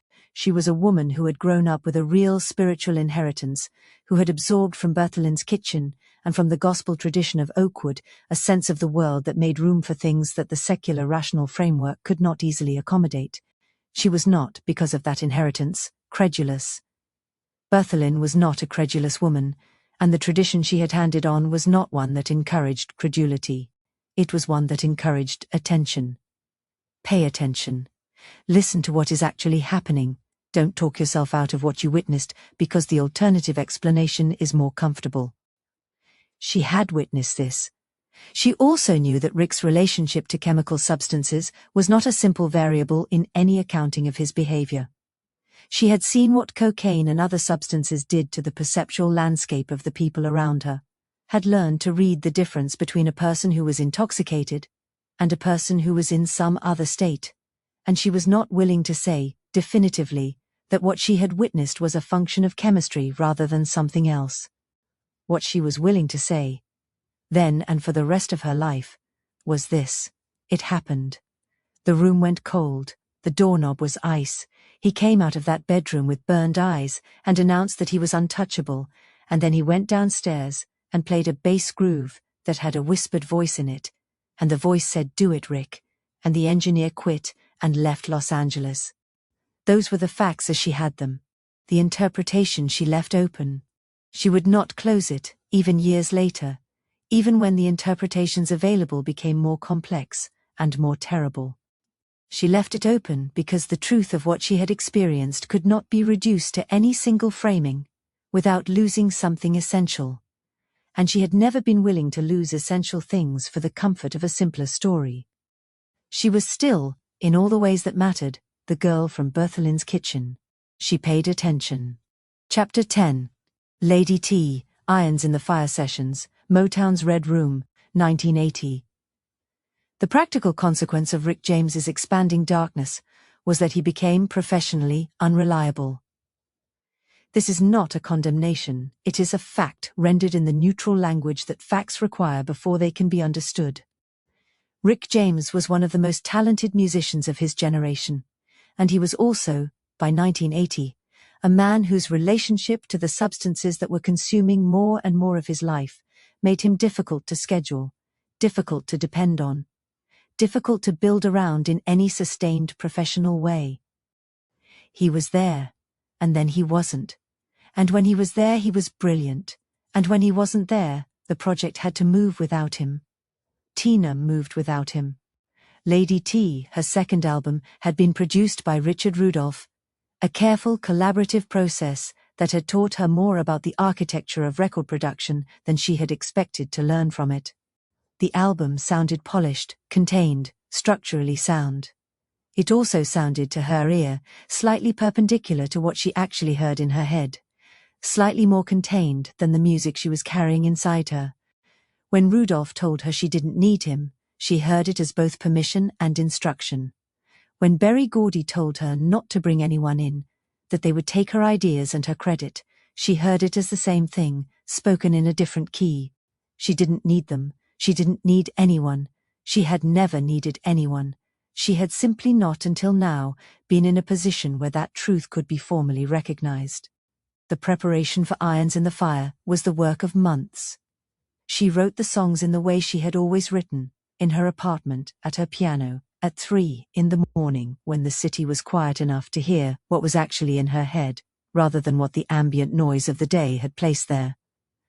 She wrote bass lines by playing them on the bass until they felt right, and then she notated them, and then she played them again, until she had them in her hands, the way a musician carries a part. Not just in the memory but in the body, so that it could be played without thinking, so that the attention was freed for the things that required it. She arranged the horns on paper. She wrote out chord charts for the piano parts. She thought through the drum patterns with the specificity of someone who has spent enough time playing rhythm instruments to understand, from the inside, what a drummer needs to feel supported in a groove versus what leaves them searching for solid ground. She arrived at the Red Room with everything already built. The musicians, from Ozone, from the Stone City Band, arrived expecting a producer.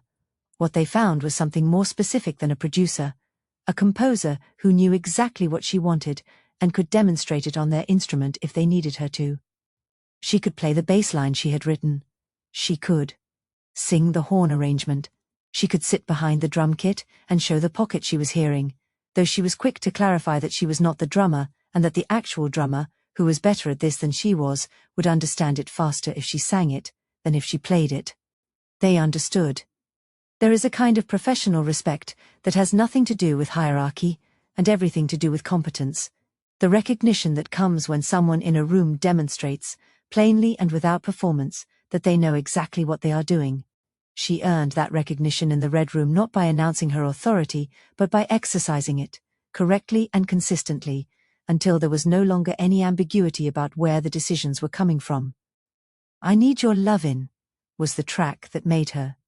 Not just as a chart entry, number 9 on the R&B chart, a significant success for a self-produced album by an artist who was still, officially, a managed property of a label that had not fully decided what to do with her, but as a statement of aesthetic identity, as the clearest articulation, yet of the sound that lived in her head and that she had spent years building the capacity to put on tape.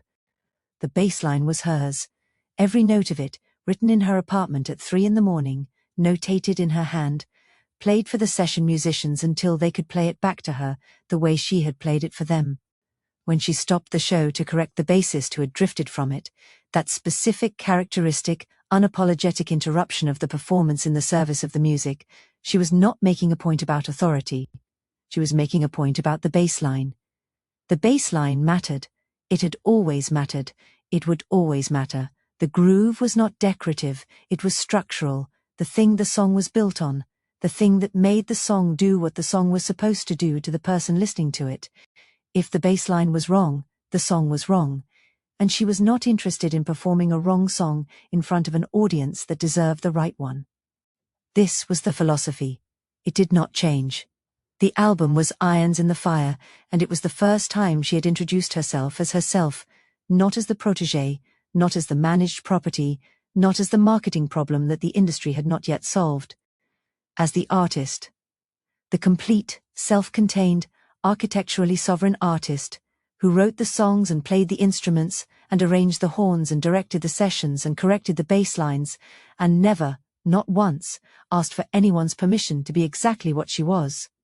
Berry Gordy, listening to the finished record, nodded. It was not a large gesture. He was not a man given to large gestures in the direction of artists he had signed, particularly not in this era, when his attention was distributed across a roster that extended well beyond the walls of the Los Angeles operation. But the nod was real. She saw it, and she filed it away with the other things she had learned to file. Bertha Lynn's observation that she heard more than most people, Rudolph's declaration that she didn't need him, Gordy's warning about the people who would use her ideas and take her credit. She didn't need anyone, she had the music, and the music was hers. All of it. Chapter 11. Casanova Brown, Los Angeles, 1979 to 1981. The love story, if that is what it was, defied the available categories for love stories. It was not the clean romantic arc that the music world, and later, the larger world that consumed the music world's mythology, would sometimes project onto it. It was not a simple affair between collaborators, not the uncomplicated narrative of two talented people finding each other across a rehearsal room. It was something more entangled than that, more contradictory, more true to the actual texture of human attachment when it forms between two people who are each, in their own way, too much for ordinary containers. She loved him. This needs to be said plainly, before the complications, before the accounting of what he cost, her, and what she gave, and what was taken without asking. She loved Rick James with the particular, thorough love of a young woman, who has found in another person, a recognition that she has not found elsewhere. Someone who heard what she heard, who moved in the same world she moved in, who understood the specific thing she was doing with music, in a way that did not require translation. He saw her. In a world that mostly saw a marketing problem, he had walked through a door and seen an artist. That kind of seeing, when it comes from the right person at the right moment, creates a bond that does not dissolve when the person doing the seeing becomes, incrementally, someone harder to love.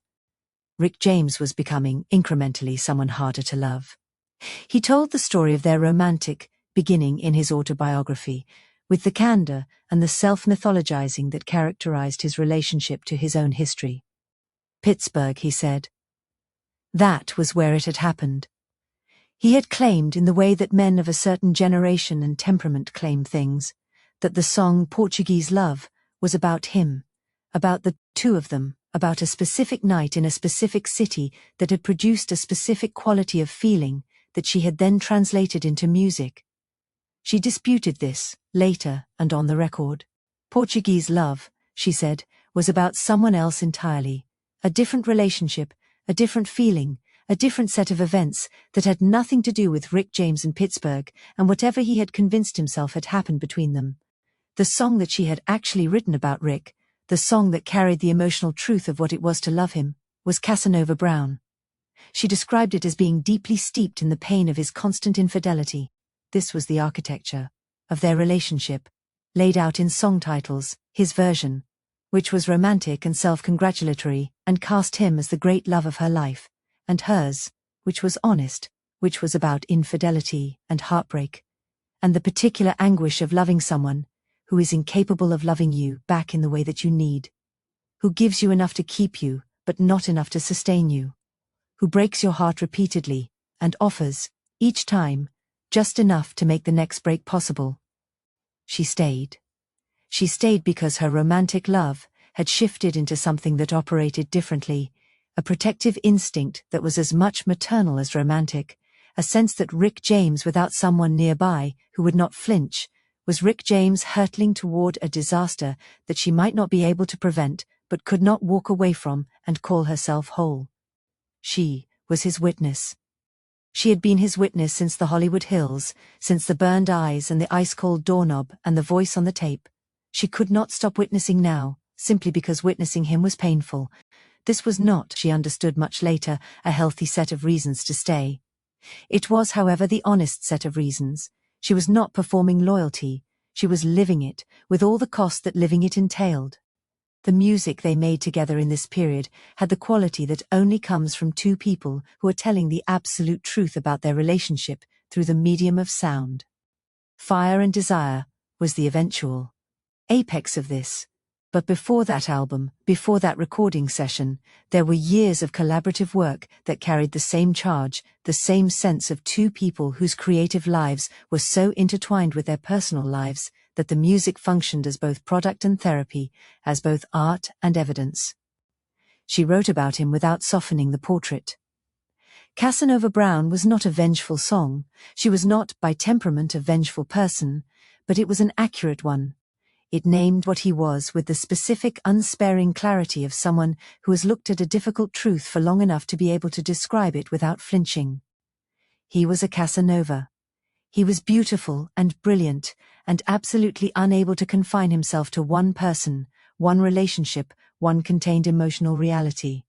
The drugs expanded this quality, the way substances tend to expand whatever is most characteristic about a person. His appetites became larger, his boundaries became more elastic, his capacity for the kind of steadiness that a sustained relationship requires became more theoretical than actual. She wrote the song. She sang it, with the voice that did not know how to be anything other than completely present in whatever it was singing. She performed it in front of audiences who did not know who Brown was, and who understood immediately, because the understanding did not require knowing the specific identity of the person. It required only having loved someone like that, which is a nearly universal experience. The audiences knew. She knew they knew. She kept going back to him anyway. This was the honest part that the mythology always wanted to skip over, the part where intelligence and self-awareness are not sufficient to override the gravitational pull of an attachment that has been formed at the level where decisions are not made. She knew what he was. She had written a song about what he was. She went back because the knowing and the going back are not, in the actual experience of a human life, mutually exclusive. The children were the other thing. Rick's son came to her. Not through any formal arrangement, not through a legal proceeding or a custody agreement, but through the same informal, urgent directness that characterized Rick James's relationship to most things he needed. He had discovered he had 2 young children, and he had made a determination about what to do with them that he delivered to Teena as a statement of fact rather than a request. "I'll take the girl," he said, "you take the boy." He refused to raise his own son. The explanation for this, if he gave one, has not survived in the historical record with any clarity. What has survived is the fact of it. Rick Jr., 8 years old, suddenly in Teena's life as a permanent rather than occasional presence. She said yes. She said yes not because she was asked to, not because the arrangement made obvious sense in the context of her own life and career, not because she had been planning to assume the role of surrogate mother to the son of a man who was breaking her heart with regularity. She said yes because the child needed someone. And she was there. And it was not in her to be there and do nothing.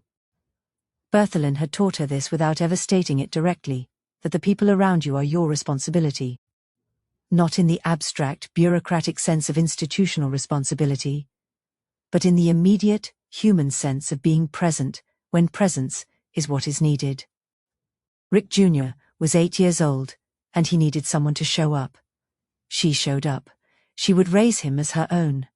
This was not a small thing. She was carrying the emotional weight of Rick's addictions, the psychological residue of what she had witnessed in the Hollywood Hills and the recording studios, the grief of a romantic attachment that gave and took in unequal measure, the professional pressure of an artist who was simultaneously fighting for her career within a label that had never fully decided what to do with her.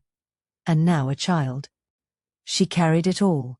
She carried it the way she carried the music, without complaint, with the conviction that the weight was worth carrying, with the understanding that putting it down was not an option she was willing to take. Chapter 12. He came to collect. Cedars-Sinai Medical Center Recording Studios, Los Angeles, 1981 to 1985. The overdose happened in 1981. She did not witness it directly. She got the call the way these calls come. The phone, the voice on the other end that is trying to be calm, the specific information delivered in the measured tones of someone who has been trained to convey terrible news without making the terror of it the primary experience of the person receiving it. Rick James was at Cedars-Sinai. He was alive. It was serious. She went. The ICU had its own quality of light. The particular fluorescence of medical spaces designed to eliminate shadow, to make everything visible, to deny the body's preference for the dark when it is in extremis. She walked through it to his room, past the nurse's station where someone had told her, in the corridor, that the patient had been agitated. That was the word they used, agitated, that he had been clawing at the bed rails. Not agitated. She would correct this framing later, to herself, in the accounting she made of what she had been told. The nurses had described a man who was screaming, who was clawing at the rails with the frantic purposefulness of someone who is trying to prevent something, not merely acting out. The words they had reported, the words he had been screaming before the sedative, found its way through the four, and brought the volume down to something manageable. "Get him off me. He's pulling me down." She stood in the doorway of his room. The air was wrong. She noticed it immediately, in the way she had noticed it in the Hollywood Hills. Not temperature exactly, though temperature was part of it, the room carrying a chill that the climate control system of a Los Angeles hospital in 1981 did not explain. Something more fundamental than temperature, a quality of the air itself, as if the molecules had rearranged themselves around an event she had not witnessed, but whose aftermath she was standing in. He was still. The sedative had done its work. He was breathing. The monitors confirmed it, the numbers on the screens translating his vital signs into data that the nurses could read and assess and record. He was alive. She sat beside him. She was there, she thought, for an hour, maybe longer. The time in hospital rooms operates differently from time outside them. Compressed in some moments and extended in others, the clock on the wall marking intervals that do not correspond to the subjective experience of the person watching it. He woke slowly, the way people emerge from heavy sedation, gradually, in stages, the consciousness reassembling itself from wherever it goes when the chemicals that produce it are overwhelmed. He looked at her, he looked past her, into the corner. The far corner of the room, where there was nothing, a wall, a shadow cast by the monitor's light, the ordinary darkness that accumulates in corners. He stared at it with the fixed attention of someone who is seeing something in it that she could not see. "He came to collect," Rick said. His voice was calm, the calm of a man who has been frightened past the point where fear is useful and has arrived at the flat territory on the other side of it. She did not ask who. She already knew the answer, or knew that asking would not produce an answer she was equipped to receive in a hospital room with monitors beeping and the fluorescent light doing what fluorescent lights do to the faces of people who are not well. She stayed until he slept again. She drove home in the particular silence of a person who has witnessed something that does not have a name and does not want to give it one prematurely. The studio sessions continued. They had always continued. This was the defining quality of both of them. The way the music persisted through everything else, the way it was the one constant in a situation that had very few constants. Rick came back. He was never entirely okay, and he was never, in those years, entirely lost, and the space between those two states was where the music lived. The record plant. Motown's Red Room. The studios that she would always associate with a particular quality of the late night. The way a recording studio at 2 or 3 in the morning has a silence beneath its sounds, the ventilation system, and the hum of the equipment creating a white noise floor over which the music happens, insulated from the city outside. The temperature drops began. Not every session, not predictably, but enough that the musicians started to notice, enough that the mention of it stopped being unusual and became, instead, a piece of information that everyone carried without discussing, the way people carry information that they do not have a framework for, and have decided, collectively, to leave unframed. The vocal booth would go cold between takes. You could see your breath. The studio is climate controlled. You are not supposed to be able to see your breath. The lights would cut out, not all of them, just the specific ones in a specific area, cutting out and coming back on, without any corresponding event in the electrical system that the engineer could identify as a cause. And Rick crouched in the dark corners. This was the thing she could not explain, could not account for, could not fit into any framework that her intelligence and her good sense and her genuine commitment to not indulging in the kind of thinking that made it easier to believe frightening things rather than harder. She would come into the studio and find him crouched in a corner, shivering, talking. She would ask what he was saying, and he would look at her with eyes that were present enough to register her question and distant enough to suggest that most of his attention was somewhere else. A reel of tape left running in an empty room. She had not been in the room. No one had been in the room. The tape had been left running, standard practice, engineers sometimes leaving a machine running during a break to capture anything that happened spontaneously. When they played back the tape, there was an hour of room tone, the ambient sound of the empty studio, and then, toward the middle of the reel, something else. Measured breathing. Regular. Deliberate. As if someone was sitting very still and breathing in and out in the particular way that people breathe when they are focusing their attention on something specific. And then, clearly, a voice. It said, James. Just the name. Once. She heard the playback. She stood in the control room and listened to the breathing and the name and the silence that followed it, and she did not say anything, because there was nothing to say that would make the tape contain less than it contained. The scratch marks appeared in 1985. Rick arrived at the studio for a late session and took off his jacket and then, for reasons she did not immediately understand, took off his shirt. He stood in the center of the studio, in the particular way that he sometimes stood when he was trying to make you look at something, without asking you to look at it. She looked. 4 marks. Running diagonally across his back, from the left shoulder toward the right hip. Not scratches in the sense of surface abrasions, deep, parallel, evenly spaced. The kind of marks that require a sustained application of pressure from something with 4 distinct points of contact. They were fresh. The skin around them was raised. She recoiled before she could decide not to recoil. He didn't seem surprised by her reaction. He had anticipated it. He turned to look at her over his shoulder with an expression that was not the expression of a person who has been hurt and is seeking sympathy. It was the expression of a person who is trying to explain something they know will not be fully accepted. You don't run from the one who gives you the gifts, he said. The room held the sentence. She understood it, in the way you understand things that you do not want to understand, the way the mind processes information that it would prefer to reject, but that arrives with too much specificity, too much internal consistency, too much corroboration, from the accumulated evidence of the preceding years, to be dismissed as the product of a disturbed imagination. He believed that his talent was a transaction, that the music, the extraordinary, irreducible music that had come from him so fluently for so long, was not simply the product of a gifted mind and a disciplined practice and a lifetime of musical immersion. That there was a source for it outside himself, that the source extracted payment, that the payment was this. She did not know if she believed it. She had never known if she believed it, from the Hollywood Hills forward. What she knew was that he believed it, that the musicians who had been in those rooms believed it, that the engineer who quit and left Los Angeles had believed it urgently enough to reorganize his entire life around the belief.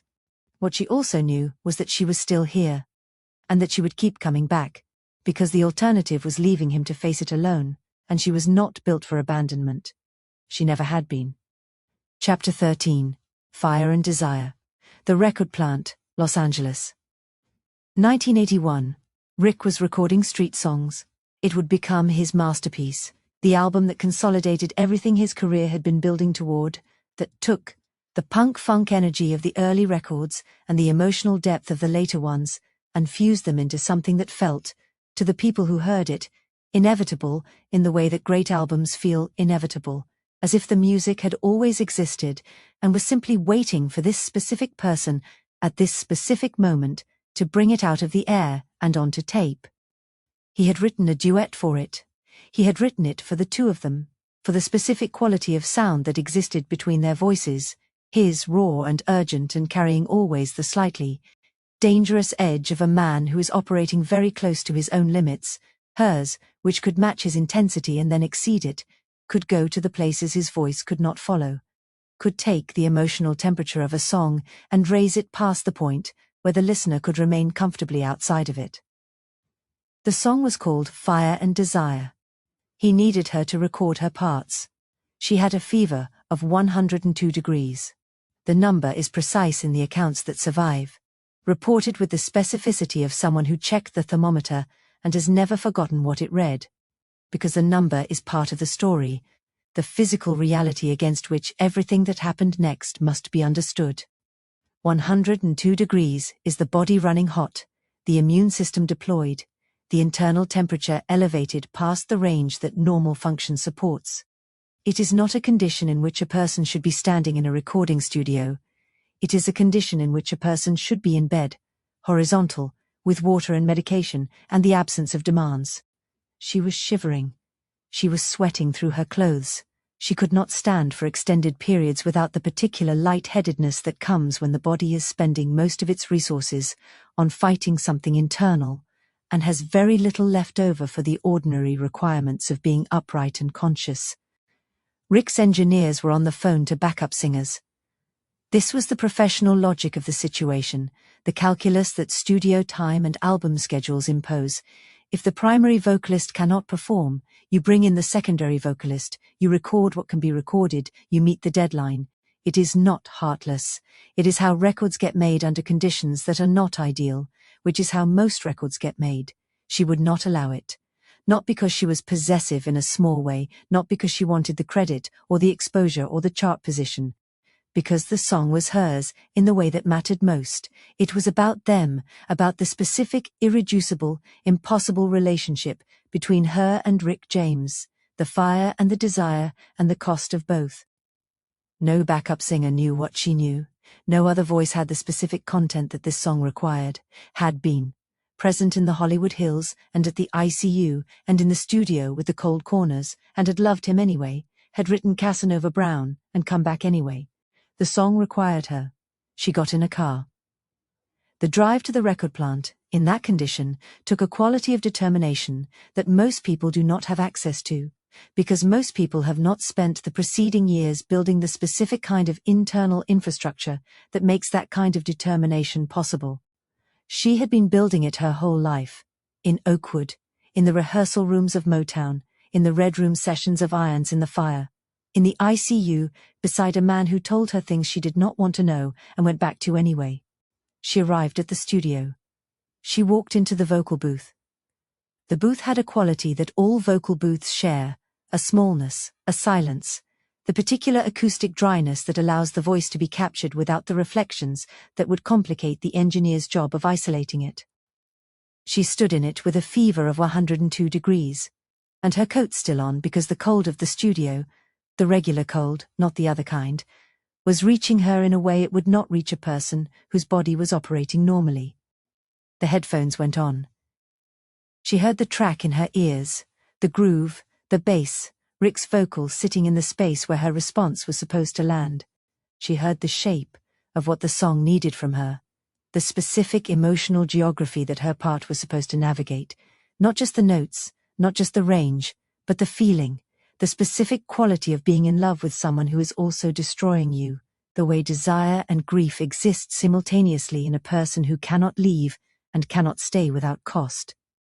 She opened her mouth.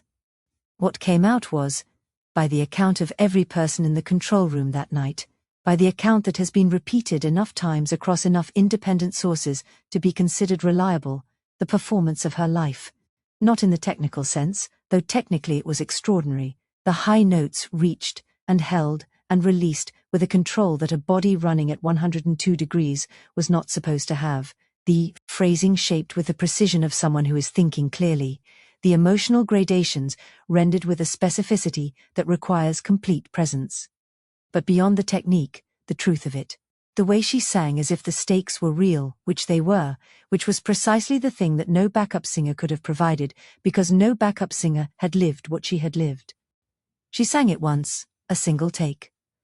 When the last note finished and she pulled the headphones off, the control room was quiet in the way that rooms go quiet when something has happened that the people in them will spend the rest of their lives trying to describe to people who are not there. Rick, behind the glass, was still. She walked out of the vocal booth. She collapsed. The paramedics came.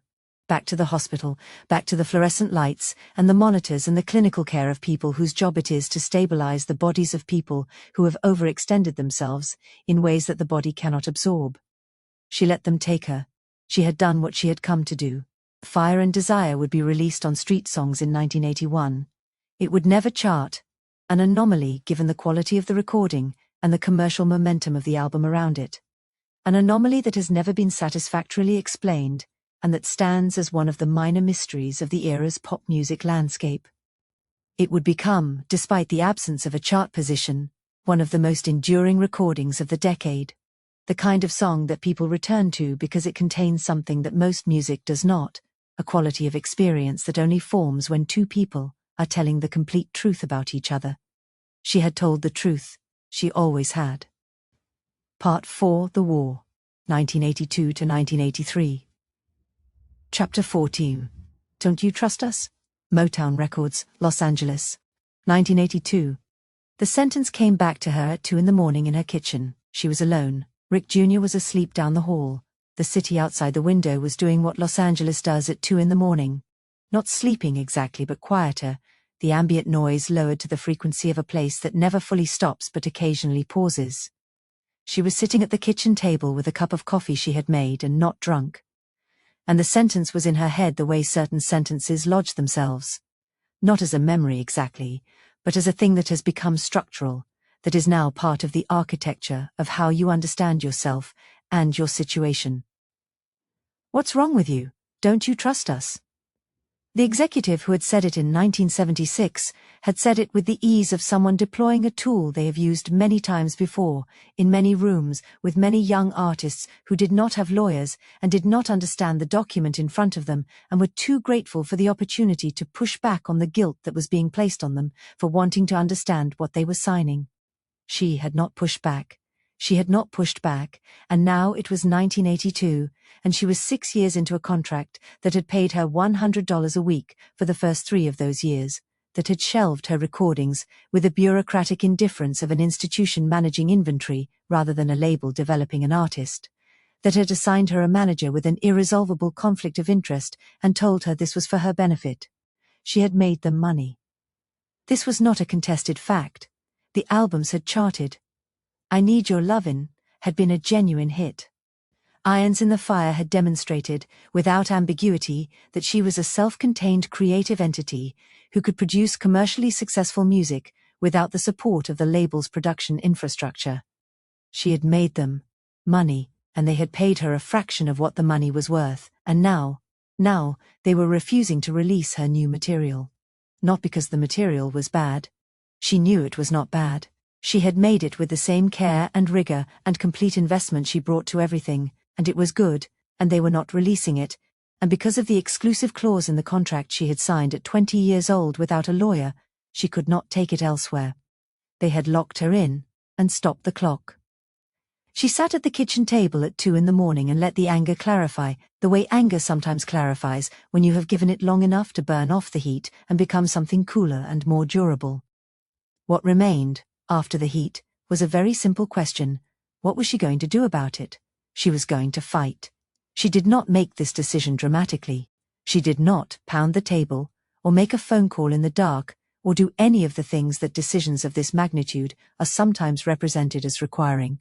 She made it the way she made most of her important decisions, quietly, alone, with the complete conviction of someone who has thought it through to its end and found, at the end, that there is only one acceptable answer. She was going to fight. She went to bed. In the morning she called a lawyer. Motown moved first. In August of 1982, the label filed a lawsuit against her for breach of contract. The suit sought an injunction, a court order that would make it a criminal offense for her to sing, write, or perform for any other entity while the exclusive contract remained in force. The legal logic of this was straightforward from Motown's perspective. She had a contract, the contract was in force, and any attempt to work outside of it constituted a breach. What the suit did not address, because the suit was not designed to address it, was the question of what Motown's obligations under the same contract were. Whether a label that refused to release an artist's recorded work while simultaneously preventing that artist from working elsewhere was itself in breach of something, whether the contract's exclusivity could be enforced against an artist while the label failed to fulfill its side of the agreement. These were the questions that her lawyers were preparing to ask. The injunction, if granted, would effectively silence her. Not metaphorically, literally. She would not be able to record, she would not be able to perform, she would not be able to earn a living from the one thing she had spent her entire life developing the capacity to do. She would be held in a legal stasis, her career frozen at the pleasure of an institution that had decided, for reasons of its own, that it was more useful to her as a property it controlled than as an artist it developed. For 99% of artists in this situation, the math was simple and terminal. The legal fees required to fight a corporation the size of Motown would bankrupt them before the first court date. The label knew this. The filing of the lawsuit was as much a financial maneuver as a legal one. The implicit offer being that artists who couldn't afford to fight tended to settle, and settlements tended to preserve the status quo. She could not afford to fight. She decided to fight anyway. She spent nearly $1 million, virtually everything she had earned in 6 years of making Motown money, on legal fees. This is a figure that requires a moment of attention, because it is not an abstraction. It was her money, the money from the albums and the performances and the writing credits and the session work, accumulated against the baseline of a contract that had paid her $100 a week at the start and had improved only marginally since. She spent it all. She spent it because the alternative was to lose without fighting, and she had not been built for that. She had been built for exactly this, for the moment when the institution that holds the power decides to use it, and the person without the power has to decide whether to accept the decision or force the institution to defend it in a room with rules. She forced them into the room. Chapter 15. The $1 Million Question. California Courts, 1982 to 1983. California Labor Code Section 2855 had existed since 1931. It was known, informally, and in the entertainment law community, as the de Havilland Law, named for Olivia de Havilland, the actress who had taken on Warner Bros. In 1943 over a similar set of conditions. A studio using an exclusive personal services contract to control an artist's career indefinitely, suspending the contract's time period whenever the artist failed to deliver work on the studio's terms, effectively extending a 7-year agreement across as many years as the studio found convenient. De Havilland had won. The California courts had ruled that the suspension clauses were unenforceable, that the 7-year limit on personal services contracts meant 7 years from the signing date, not 7 years of work delivered on the employer's terms. It had been a significant ruling. It had changed how studios structured their contracts. It had not, apparently, changed how record labels structured theirs. The loophole that Motown was using, and that the music industry had been using, with relatively little legal challenge, for decades, was a variation on the same mechanism that Warner Bros. Had used against de Havilland. The argument ran like this. The 7-year clock on an exclusive personal services contract only ran when the artist was actively delivering recorded material, and the label was actively releasing it. If the artist failed to deliver, the clock paused. If the label rejected the delivered material and shelved it, the label claimed the right to pause the clock on that basis as well. A 7-year contract could therefore theoretically last for 20 years, or 30, depending on how aggressively the label chose to exercise its shelving authority. This was the architecture of her imprisonment.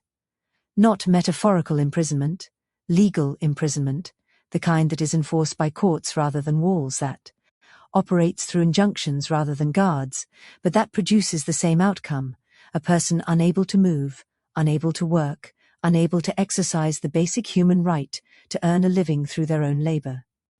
Her lawyers attacked it.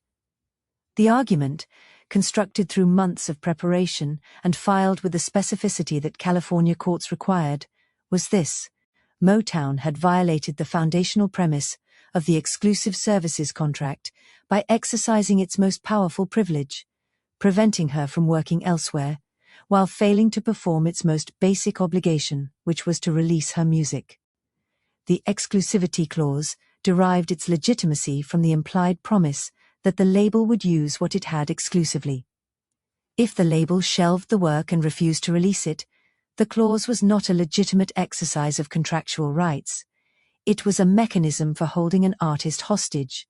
It prevented her from earning a living while providing the label with no corresponding benefit beyond the elimination of a potential competitor in the market.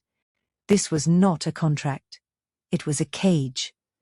The countersuit she filed, against Motown and Brockert, the label's publishing arm, asked the court to recognize this distinction, to rule that California law did not permit a company to hold an artist under an exclusive agreement indefinitely, while refusing to fulfill the obligations that made the exclusivity legitimate.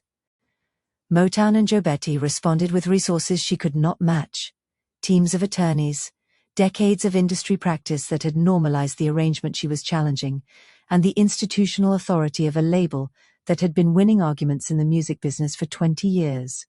She had the argument. The proceedings took months. Depositions, motions, hearings, the grinding procedural machinery of civil litigation that is designed, among other things, to exhaust the party with fewer resources before the merits of the case are ever reached. Her legal fees climbed, her savings depleted. She kept going, because she had decided to keep going, and because she had not been built for the kind of tactical retreat that would make the financial logic of continuing to fight more attractive than the moral logic of seeing it through. Rick Jr. was at home. She was in and out of courtrooms. She kept going. The ruling, when it came, was clear. The court ruled in her favor, the precedent established. And this is the word that matters: precedent, the word that extends a legal ruling beyond the specific case and into the general law, that makes a single person's fight into a change in the rules that everyone operates under, was this: a record company cannot hold an artist under an exclusive personal services contract while refusing to release their music. Shelving is not a neutral act, it is a breach. And a company in breach of its obligations cannot simultaneously enforce the privileges those obligations were meant to confer. The ruling became known, in the industry, as the Brockert Initiative. In broader usage, more informally, it was called the Teena Marie law. She had not set out to make law. She had set out, as she told people later with the directness that was one of her defining qualities, to get away from Motown and have a good life. The law was a consequence of the fight, not the purpose of it. But consequences matter. This consequence mattered enormously. Luther Vandross would use it. The Mary Jane girls would use it. Artists who came after them, in situations that echoed hers in their essential structure, if not in every particular, would use it to escape the contracts that held their careers hostage and resume the work of being artists rather than inventory. She had freed herself. In doing so, she had built a door for everyone who came after. Chapter 16. The Brockert Initiative, Los Angeles Epic Records. 1983. She was 37 when she signed with Epic Records. No, she was 26. She was 26 years old, and she had been fighting for 3 years in a system designed to outlast her, and she had won, and the winning had cost her everything she had earned in 6 years of making music for an institution that had paid her poverty wages, and shelved her recordings, and filed a lawsuit against her when she tried to leave. She signed with Epic Records. The signing was different from the signing in 1976 in every way that mattered. She had a lawyer. She had a team that was working for her rather than for the entity she was negotiating against.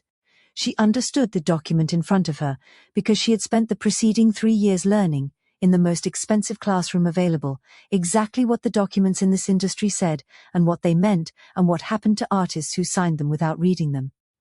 She also formed a company. Midnight Magnet, she called it. her own publishing entity, through which she would own her songs, her words, her creative output, the things she had been building since Bertholin's kitchen and the rehearsal rooms of Venice High and the empty practice spaces of Motown. The songs were hers. They had always been hers. Now the law agreed. This was not a small thing. Publishing is where the money lives. In the music industry, the royalties from every use of a song, every radio play and commercial license and film sync and cover version and sample. An artist who owns their publishing owns the most durable part of their legacy, the part that keeps generating value long after the tours have ended and the albums have stopped charting. She owned hers. Midnight Magnet. She had earned it. The music world, observing this, processed it in the way that the music world processes inconvenient precedents, by acknowledging the outcome while minimizing the significance of what had made it possible. She was a footnote in the stories that were told, in the years and decades following, about artists who had stood up to the industry's power structures and changed the terms of engagement.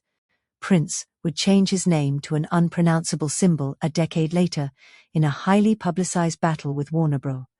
Over his master recordings, and would be lauded correctly as a revolutionary who had refused to let a corporation own his art. Taylor Swift would spend years publicly re-recording her entire back catalogue, in a battle over master ownership that would command the attention of the entire industry and most of the music-consuming public, and would be celebrated correctly as a demonstration of artistic principle and business acumen. Both of these actions came after Teena Marie. Both of them drew on the legal framework that the Brockert Initiative had established. Neither of them was widely understood, in the mainstream conversation, to owe anything to a woman who had fought the same fight a decade or two earlier, and had done it without the platform, without the public relations support, without the safety net of a fan base large enough to make the industry afraid of the consequences of losing.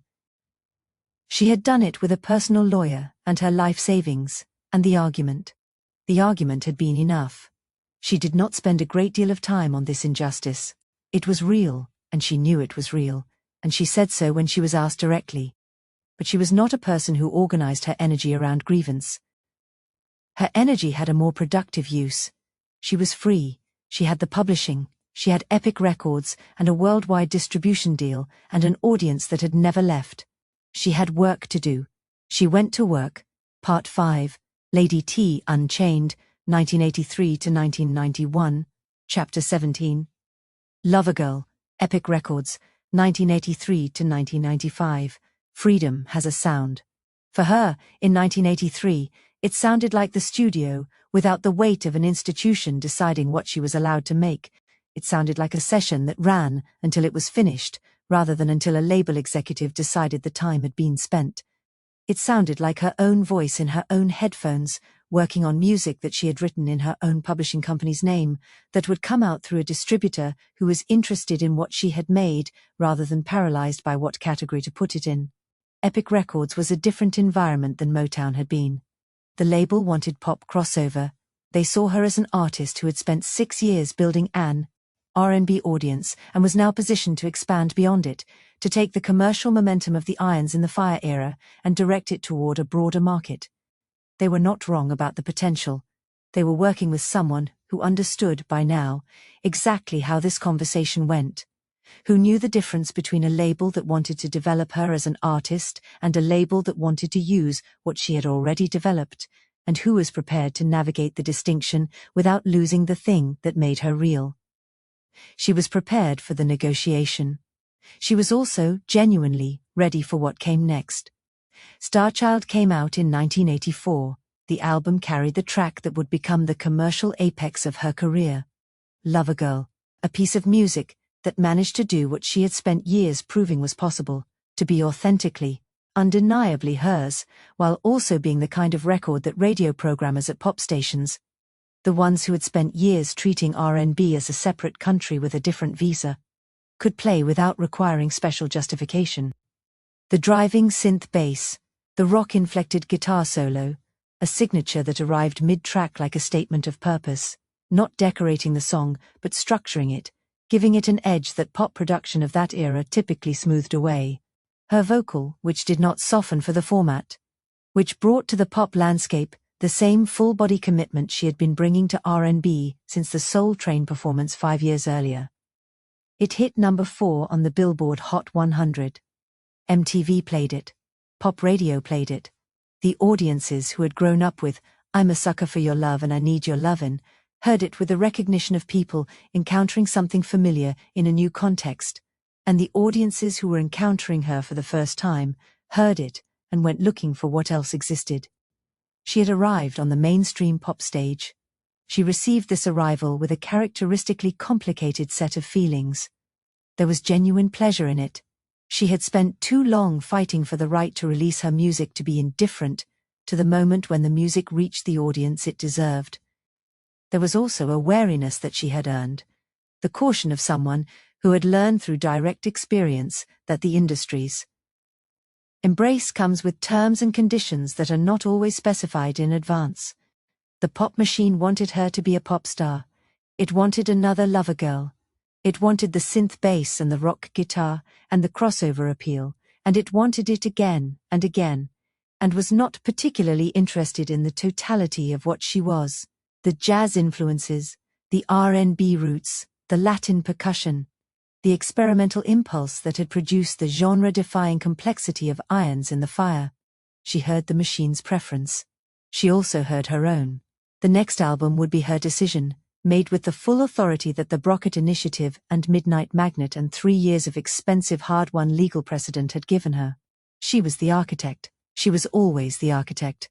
The tension between crossover success and authentic self-expression is one of the defining negotiations of any artistic career that touches the mainstream, and she navigated it with a strategic clarity of someone who had been doing it for years, not always perfectly, not without cost, but with the consistent conviction that the music came first and the marketing came after. Emerald City, her 1986 follow-up, was the album where she stretched further than the market was prepared to follow. It was a dense, rock-influenced, Giorgio Moroder collaborating, Stevie Ray Vaughan adjacent piece of work that defied easy categorization in the way that her best music always defied easy categorization, and that, in this instance, defied the audience expectations that Lover Girl had created. The R&B fans found the guitars too abrasive. The pop fans who had arrived via Lover Girl encountered a record that was making demands they had not agreed to. The reviews were not unkind, because the critics who paid attention could hear what she was attempting. The commercial numbers were not what Epic had hoped for. She did not argue with the numbers. She self-corrected, not as a capitulation to commercial pressure, but as an artist's recognition that the experiment had reached its edges and that the next experiment required a different approach. In 1988, she released Naked to the World. She returned to her soulful roots with the precision of someone who knows exactly where home is, because they have never, even when traveling furthest from it, stopped being able to find their way back. Ooh La La La went to number 1 on the R&B chart, her first and only number 1. Earned, finally, after a decade of charting and fighting and building and refusing to let the industry's categories determine the limits of what she was willing to make. She stood at the top of the chart and felt, she said later, exactly as she had felt standing in the wings of Soul Train after the performance that had introduced her to the country. The same relief, the same recognition, the same sense of a room full of people who had heard the music and received it as real. She was real. The chart said so now. She had known it longer. Chapter 18. Square Biz, 1981 over 1900, over 1918. Squanty, in front of a pop audience, and rapped, tentatively, cleverly, with the awareness of someone who is borrowing from a tradition rather than operating from within it, which is its own kind of honesty. And Teena had listened to it with the specific attention of someone who recognizes what a thing is attempting and can see the gap between the attempt and the thing itself. She could do this. She could do it with actual soul, with the technical proficiency of someone who had grown up in Oakwood when hip-hop's antecedents were forming in the community spaces of cities across the country, who had the rhythmic instinct and the verbal dexterity and the specific cultural grounding that the form required. She wrote Square Biz, The rap verse she constructed was not a gesture toward hip-hop, not a crossover strategy, not the calculated cultural appropriation that characterized some of the era's mainstream attempts to incorporate the form into pop music.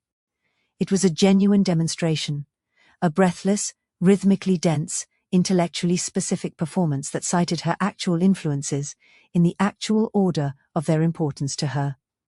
Sarah Vaughan. The jazz vocal tradition, the sophisticated harmonic understanding, the proof that a voice could be its own instrument rather than a vehicle for melody.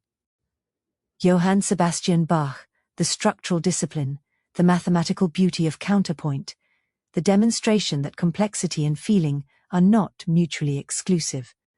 William Shakespeare, the language, the drama, the insistence that every word carry maximum weight.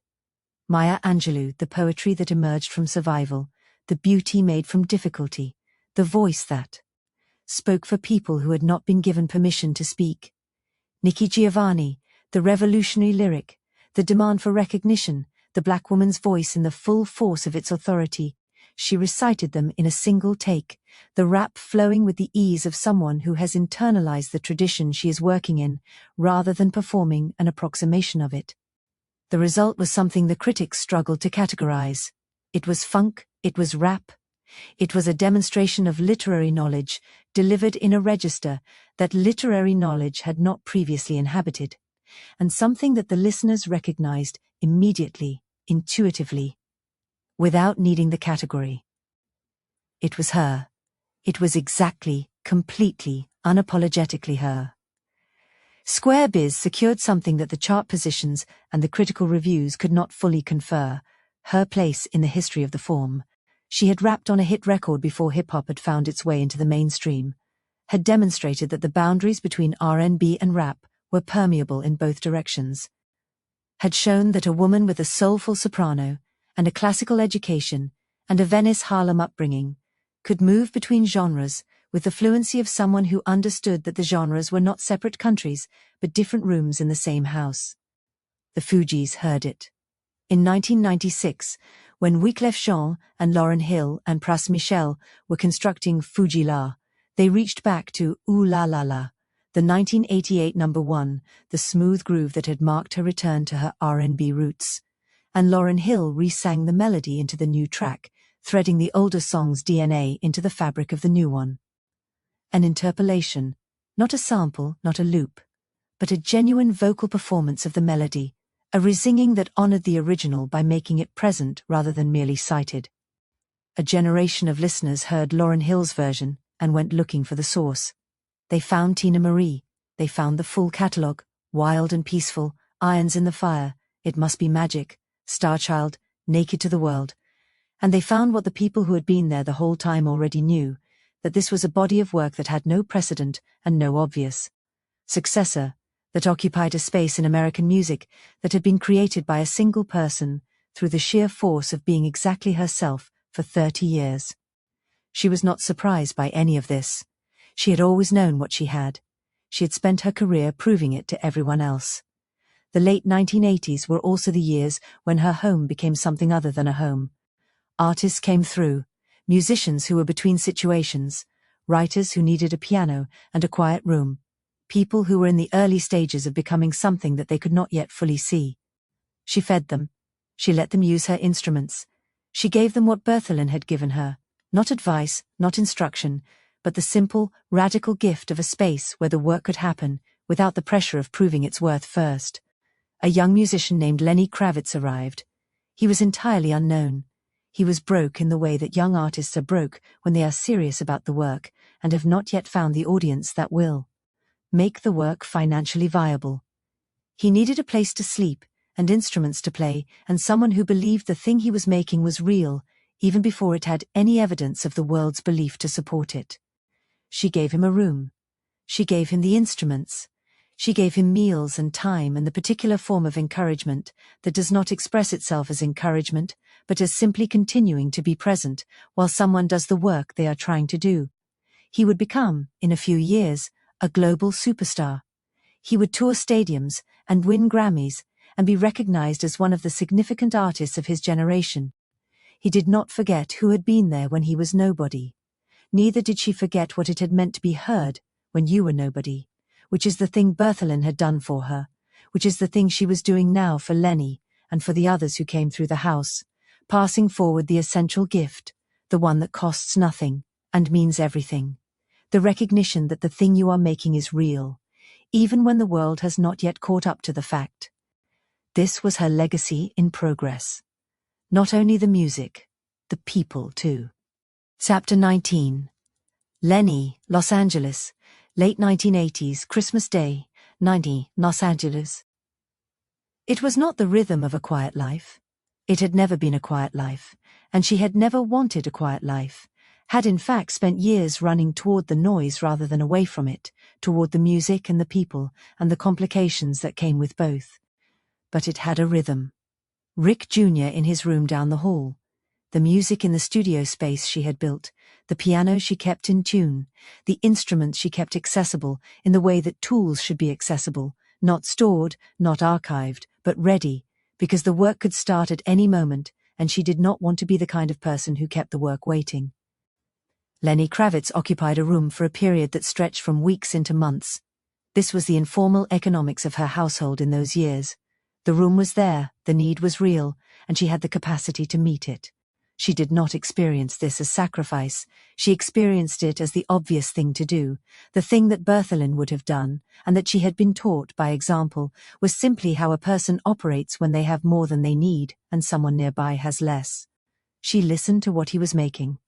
What he was making in those months was the beginning of something that would eventually become Let Love Rule, his debut album, the foundation of a career that would last decades.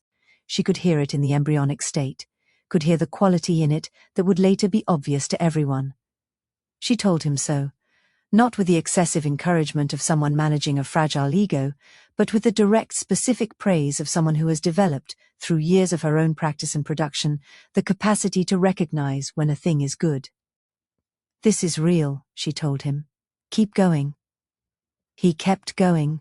He kept going, and eventually left her house with the record mostly finished and the conviction mostly intact, and went out into the world and became what he had been becoming while he sat in her spare room and played her piano and ate her food.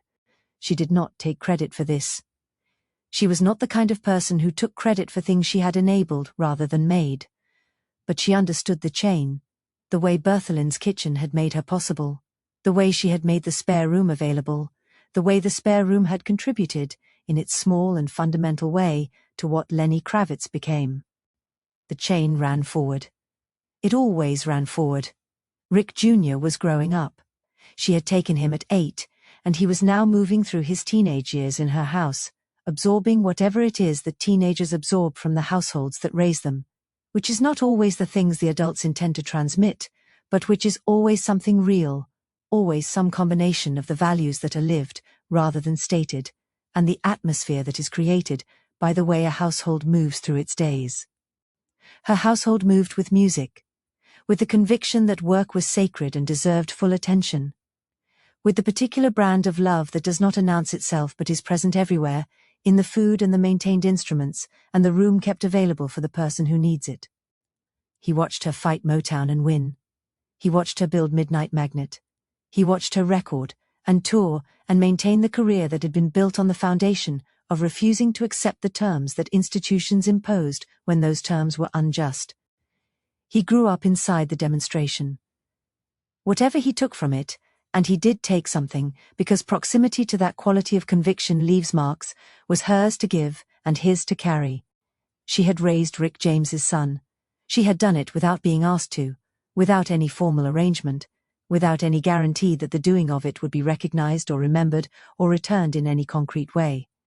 She had done it because a child needed someone, and she was there, which had always been in the end the only reason she needed. On Christmas Day 1991, she gave birth to her only biological child. The daughter's name was Aliyah Rose. Her father was a man named Peter Butcher, and the relationship had had its own complexity, its own seasons of closeness and distance. But what it had produced was this: a daughter, born on Christmas Day, placed in her arms on the same day that the rest of the world was exchanging gifts and eating together, and doing the ordinary sacred things that families do on that day. She held a Leah rose and looked at the music industry. She did not make the decision consciously, did not sit down with a legal pad and list the pros and cons of stepping back from the spotlight in favor of being present for this child.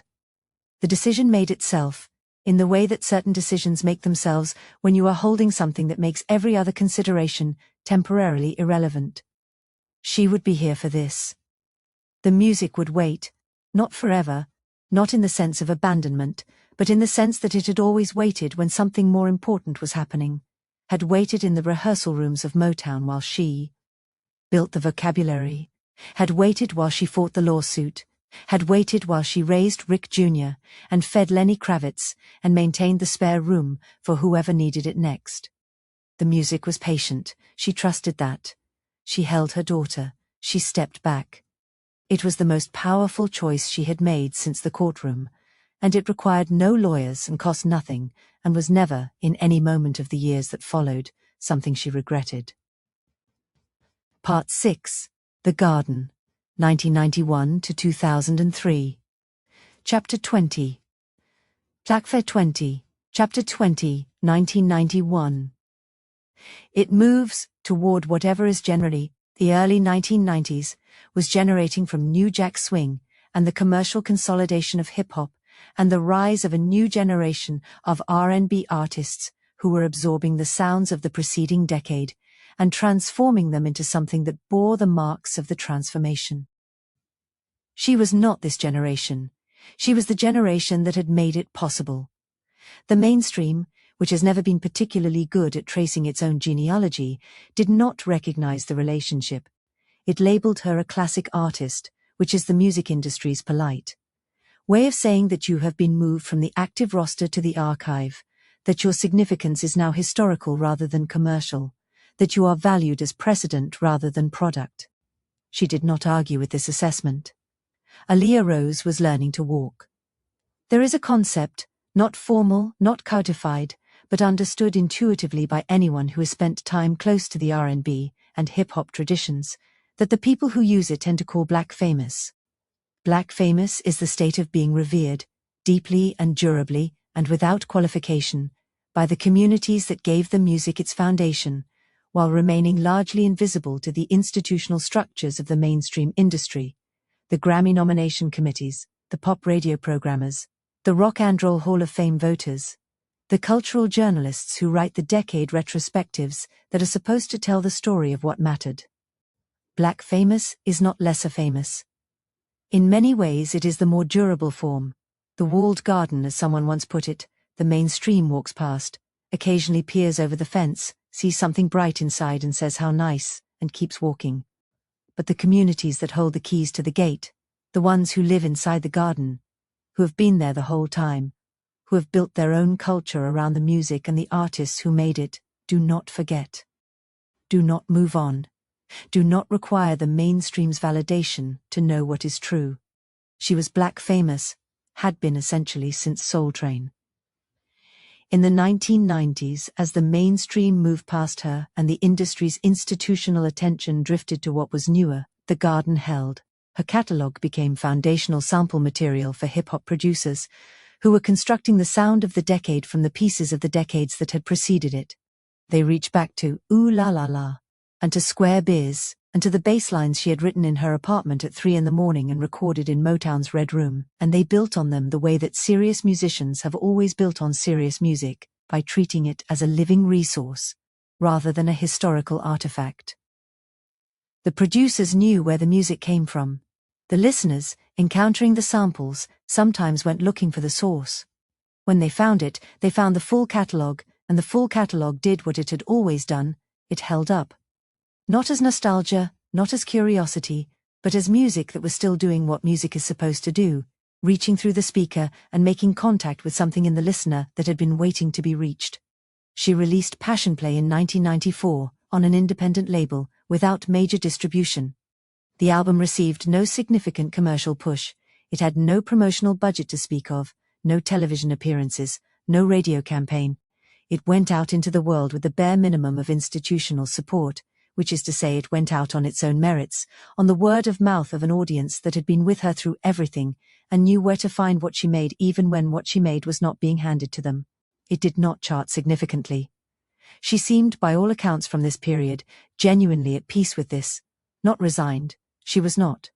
A resigned person, had never been resigned, had in fact spent the better part of a decade being the opposite of resigned in the most expensive and legally consequential way available.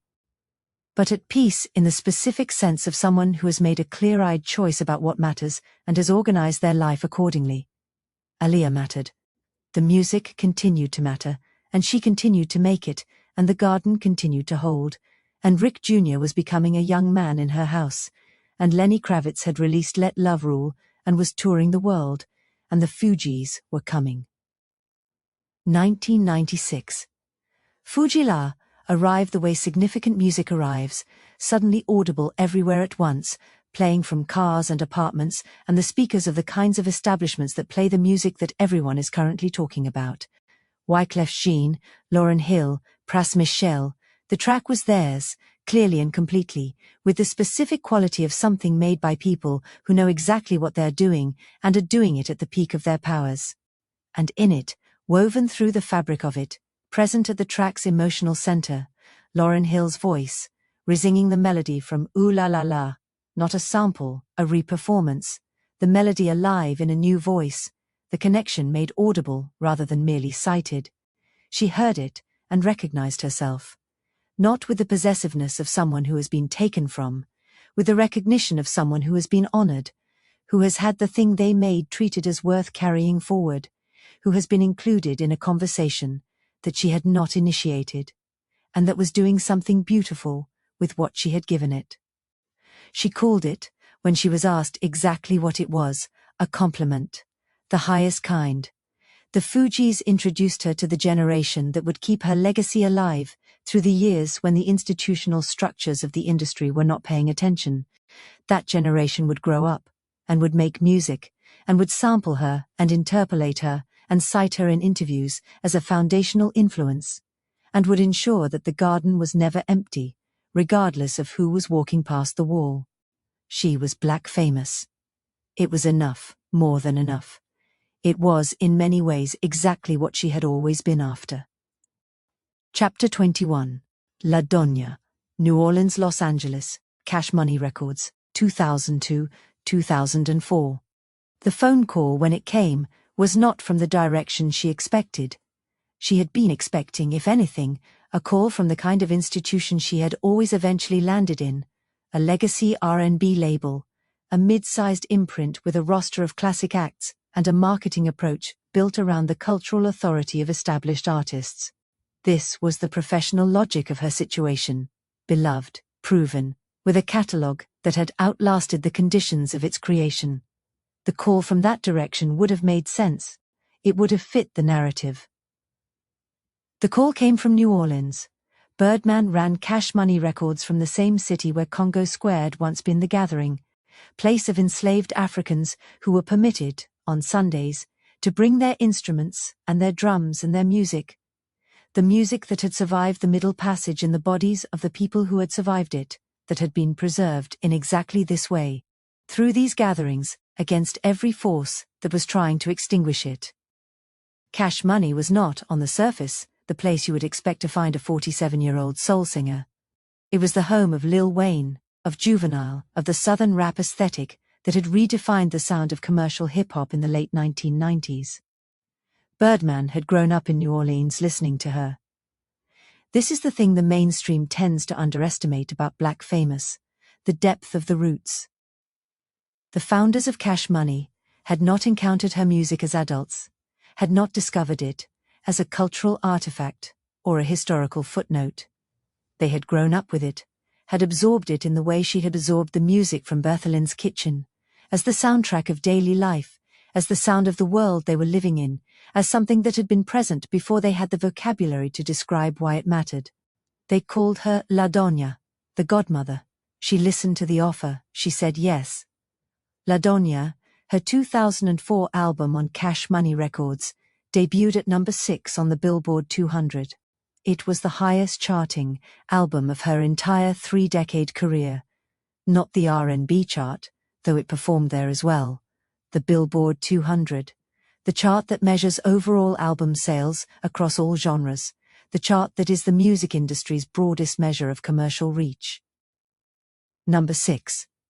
A 47-year-old R&B singer on a southern rap label, returning from a decade of deliberate near-invisibility, landing at number 6 on the broadest commercial measure the industry possessed. The album was a triumph. She moved through it with the authority of someone who has nothing to prove and everything to offer. The vocal range fully present, the songwriting as specific and emotionally intelligent as it had ever been, the production attentive to what was contemporary without sacrificing what was essentially hers. The artists around her at Cash Money treated her as what she was, a legend. Not a nostalgia act, not a heritage artist being given a vanity project. A peer who had been making music longer than some of them had been alive, and who was making it now with a quality and a conviction that made the length of the career feel like evidence rather than burden. Lil Wayne, who had grown up, as Birdman had, with her music as part of the soundtrack of New Orleans, expressed his reverence without irony. This was the thing about being black famous, the reverence was real. It was not the patronizing respect of an institution honoring an elder it had largely ignored. It was the genuine, specific, knowledge-based admiration of musicians who had listened carefully to what she had made and understood, because they had listened carefully, what it had required to make it. She was La Donna. She had always been the godmother, in the sense that mattered, the person who had been there before the others, and had built things that the others built on, and had never, not once, required the credit in order to keep building. Now the credit was coming anyway. She received it with the same grace she brought to everything, warmly, without excessive deflection, with the honest pleasure of someone who has worked hard and is not too proud to let the work be seen. Sapphire followed in 2006, charting at number 3 on the R&B album chart. Congo Square in 2009 reached number 4. The comeback was sustained, the audience that had been there through the Garden years was still there, and it had been joined by the generation that the Fugees had introduced to her catalogue, and by the young artists on Cash Money's roster who had brought their own following to the encounter. She was, in the autumn of her career, exactly what she had always been, more popular than the mainstream knew, more durable than the industry expected, more herself than any of them had managed to change. Part 7, La Donna, 2004 to 2009. Chapter 22. Chapter 22. Chapter 22. The cause as Harwich rendering in clinical terms, the accumulated consequence of decades of a life, lived at pressures that the body was not designed to sustain. He died in his home in Burbank on a Thursday morning, and the news moved through the music world, with the particular velocity that news of a death moves when it arrives for someone who has been large in the consciousness of a community for a very long time. She had known he was sick. His health had been deteriorating for years. The strokes, the physical decline, the slow subtraction of the man who had walked into a practice room in 1978 with burned eyes, and the announcement that he was untouchable. He had been many things in the intervening years, and untouchable was not one of them. The darkness that he had invited into his life, or that had invited itself, had been extracting its payment in the way he had always said it would, incrementally, with the patience of something that does not need to hurry. She went to see him. Not in the hospital. He had died at home, and the arrangements had been made, and by the time she arrived, the formal procedures of death were already in motion. She went where the body was, because she needed to see him, because 26 years of knowing a person creates an obligation that does not end with their last breath, the obligation to bear witness to the end the way she had borne witness to so much else. The room was cold. Not the cold of climate control, not the regulated temperature of a space that has been prepared for the preservation of a body. She had been in those kinds of rooms before, and she knew what they felt like, the managed chill, professional and purposeful, as different from the cold she had felt in the Hollywood Hills as a hospital ward is different from a haunted house. This was the other kind. She stood in the room and felt the temperature the way she had learned to feel it over the years, not as information about the thermostat, but as information about whatever else was present. She did not say this to the people around her. She carried it privately, in the place where she carried all the things from those years that she could not fully share, because the sharing required a listener who had been in the rooms, and most listeners had not been in the rooms. She thought, he finally came to collect. Not with triumph, not with vindication, with the particular grief of someone who has seen something coming for a very long time, and has spent those years hoping to be wrong. She had not been wrong. She said goodbye to Rick James in a room that felt like all the rooms she had shared with him, charged, complicated, the air carrying more information than she knew how to process. She said goodbye to the man who had walked through her practice room door and seen an artist when everyone else saw a category problem. She said goodbye to the most difficult and most formative relationship of her life. She went home. She cried the way she rarely allowed herself to cry, completely, without managing it, without the professional composure she had spent decades cultivating as a necessary tool for operating in the world. Alia Rose was there. Her daughter held her, the way daughters hold mothers when there is nothing else to be done. The grief was physical. She had underestimated this. She had expected to grieve, and had done the professional thing that people who are still in the middle of a career do with grief, had acknowledged it, had allowed it its place, had trusted that she could manage it alongside the obligations of the career that was currently experiencing its greatest commercial success in 3 decades. She had underestimated the body. The grief settled in her joints, in the muscles that had been carrying the performance of being all right for years, in the places where Rick James had lived in her body, which was not a metaphor but a neurological fact, the way the nervous system records the people we have. Love deeply as a kind of physical memory that persists long after the person has left. A doctor prescribed Vicodin. The prescription made sense, in the way that prescriptions make sense when they are offered to a person who is in pain and who trusts the person offering them. It was pain management. It was also, in the particular way that certain pain management strategies interact with certain constitutions, under certain levels of sustained grief and physical exhaustion, the beginning of something that required its own reckoning. She recognized it. This was the thing she would say later, when she spoke about it with the honesty that characterized her public accounting of her own life. She recognized the addiction before it consumed her. She saw what it was doing, the way it was reorganizing her relationship to the pain it was supposed to be managing, the way she was reaching for it in the moments when the grief surfaced, rather than letting the grief surface and pass. She locked herself in and quit. Cold turkey, in the way that people who cannot find a middle ground go cold turkey, completely, without negotiation, enduring the withdrawal with the same gritted, full-body commitment she had brought to the vocal booth, with 102-degree fever. It was agonizing. She survived it. She always survived. The survival was costing her more now than it used to. The body that had carried her through Venice, Harlem and Motown, and the courtroom and the ICU, and the recording sessions, and the comeback and the grief, was making itself known in ways it had not made itself known before. She was 57. She was on the other side of the worst of the addiction, and the worst of the immediate grief, and she had 2 more albums to make, and she made them. But the universe was not finished with her yet. Chapter 23. Congo Square, Los Angeles, 2004 to 2009. The picture frame fell in a hotel room. She was asleep when it happened. A large, heavy frame, the kind that hangs on the wall of a hotel room as decor, impersonal and functional, chosen for its size and its vague aesthetic appropriateness, rather than for any quality it actually possesses. It had been on the wall. She was asleep beneath it. At some point in the night, the combination of the frame's weight and whatever had been holding it to the wall shifted past the threshold that the attachment could sustain, and the frame fell. It fell on her head. The trauma was immediate and severe.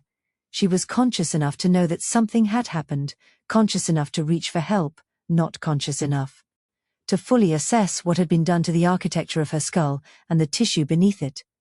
The doctors assessed it for her, a traumatic brain injury, significant enough to produce lasting effects, significant enough to change the landscape of the years that followed. The lasting effect was a seizure disorder. Not the kind of epilepsy that announces itself clearly and can be managed through medication without significant impact on daily life. The kind that arrives without warning. that does not schedule itself around the obligations of a touring musician, that requires constant vigilance and the constant presence of someone nearby who can intervene if the intervention is needed. The medication helped. The medication also, and this is the specific cruelty of certain neurological treatments, produced, as a side effect, severe suicidal ideation. She was not a person inclined towards surrender. She had proven this repeatedly, in contexts that had required it repeatedly, beginning in Venice, Harlem, and continuing through Motown and the courtroom and the ICU and the withdrawal. She looked at the side effect with the same clear-eyed assessment she had brought to every other thing the world had handed her, and made a decision. The medication that was making her want to stop living was a less acceptable problem than the seizure disorder it was treating. She reduced the pharmaceutical dose.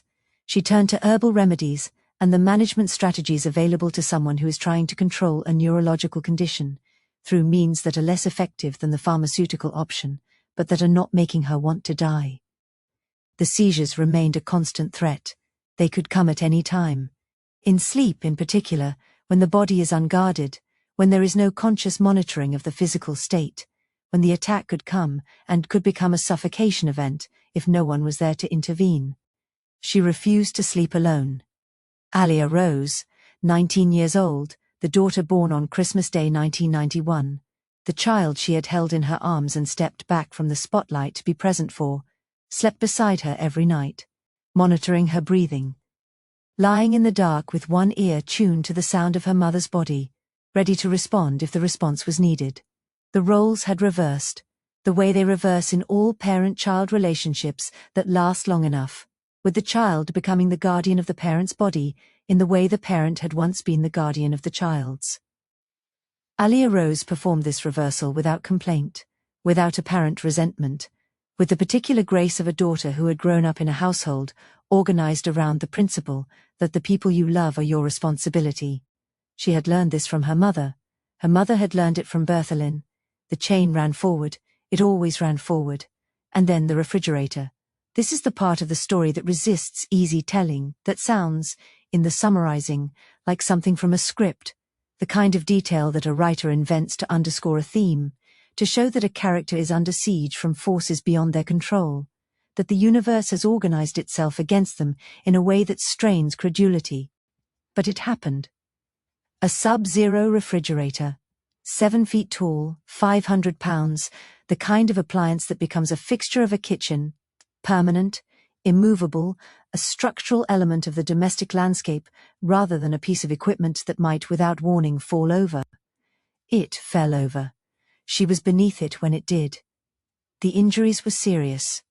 The physical consequences were added to the accumulating catalogue of damage that her body was carrying, which now included the TBI, the seizure disorder, the withdrawal from the Vicodin, the grief of Rick James's death, and whatever the general physical toll of 5 decades of full-body investment in music and performance and fighting, had deposited in the joints and muscles and tissue of a petite woman who had never taken very good care of herself, because taking care of herself had always seemed less urgent than taking care of the work.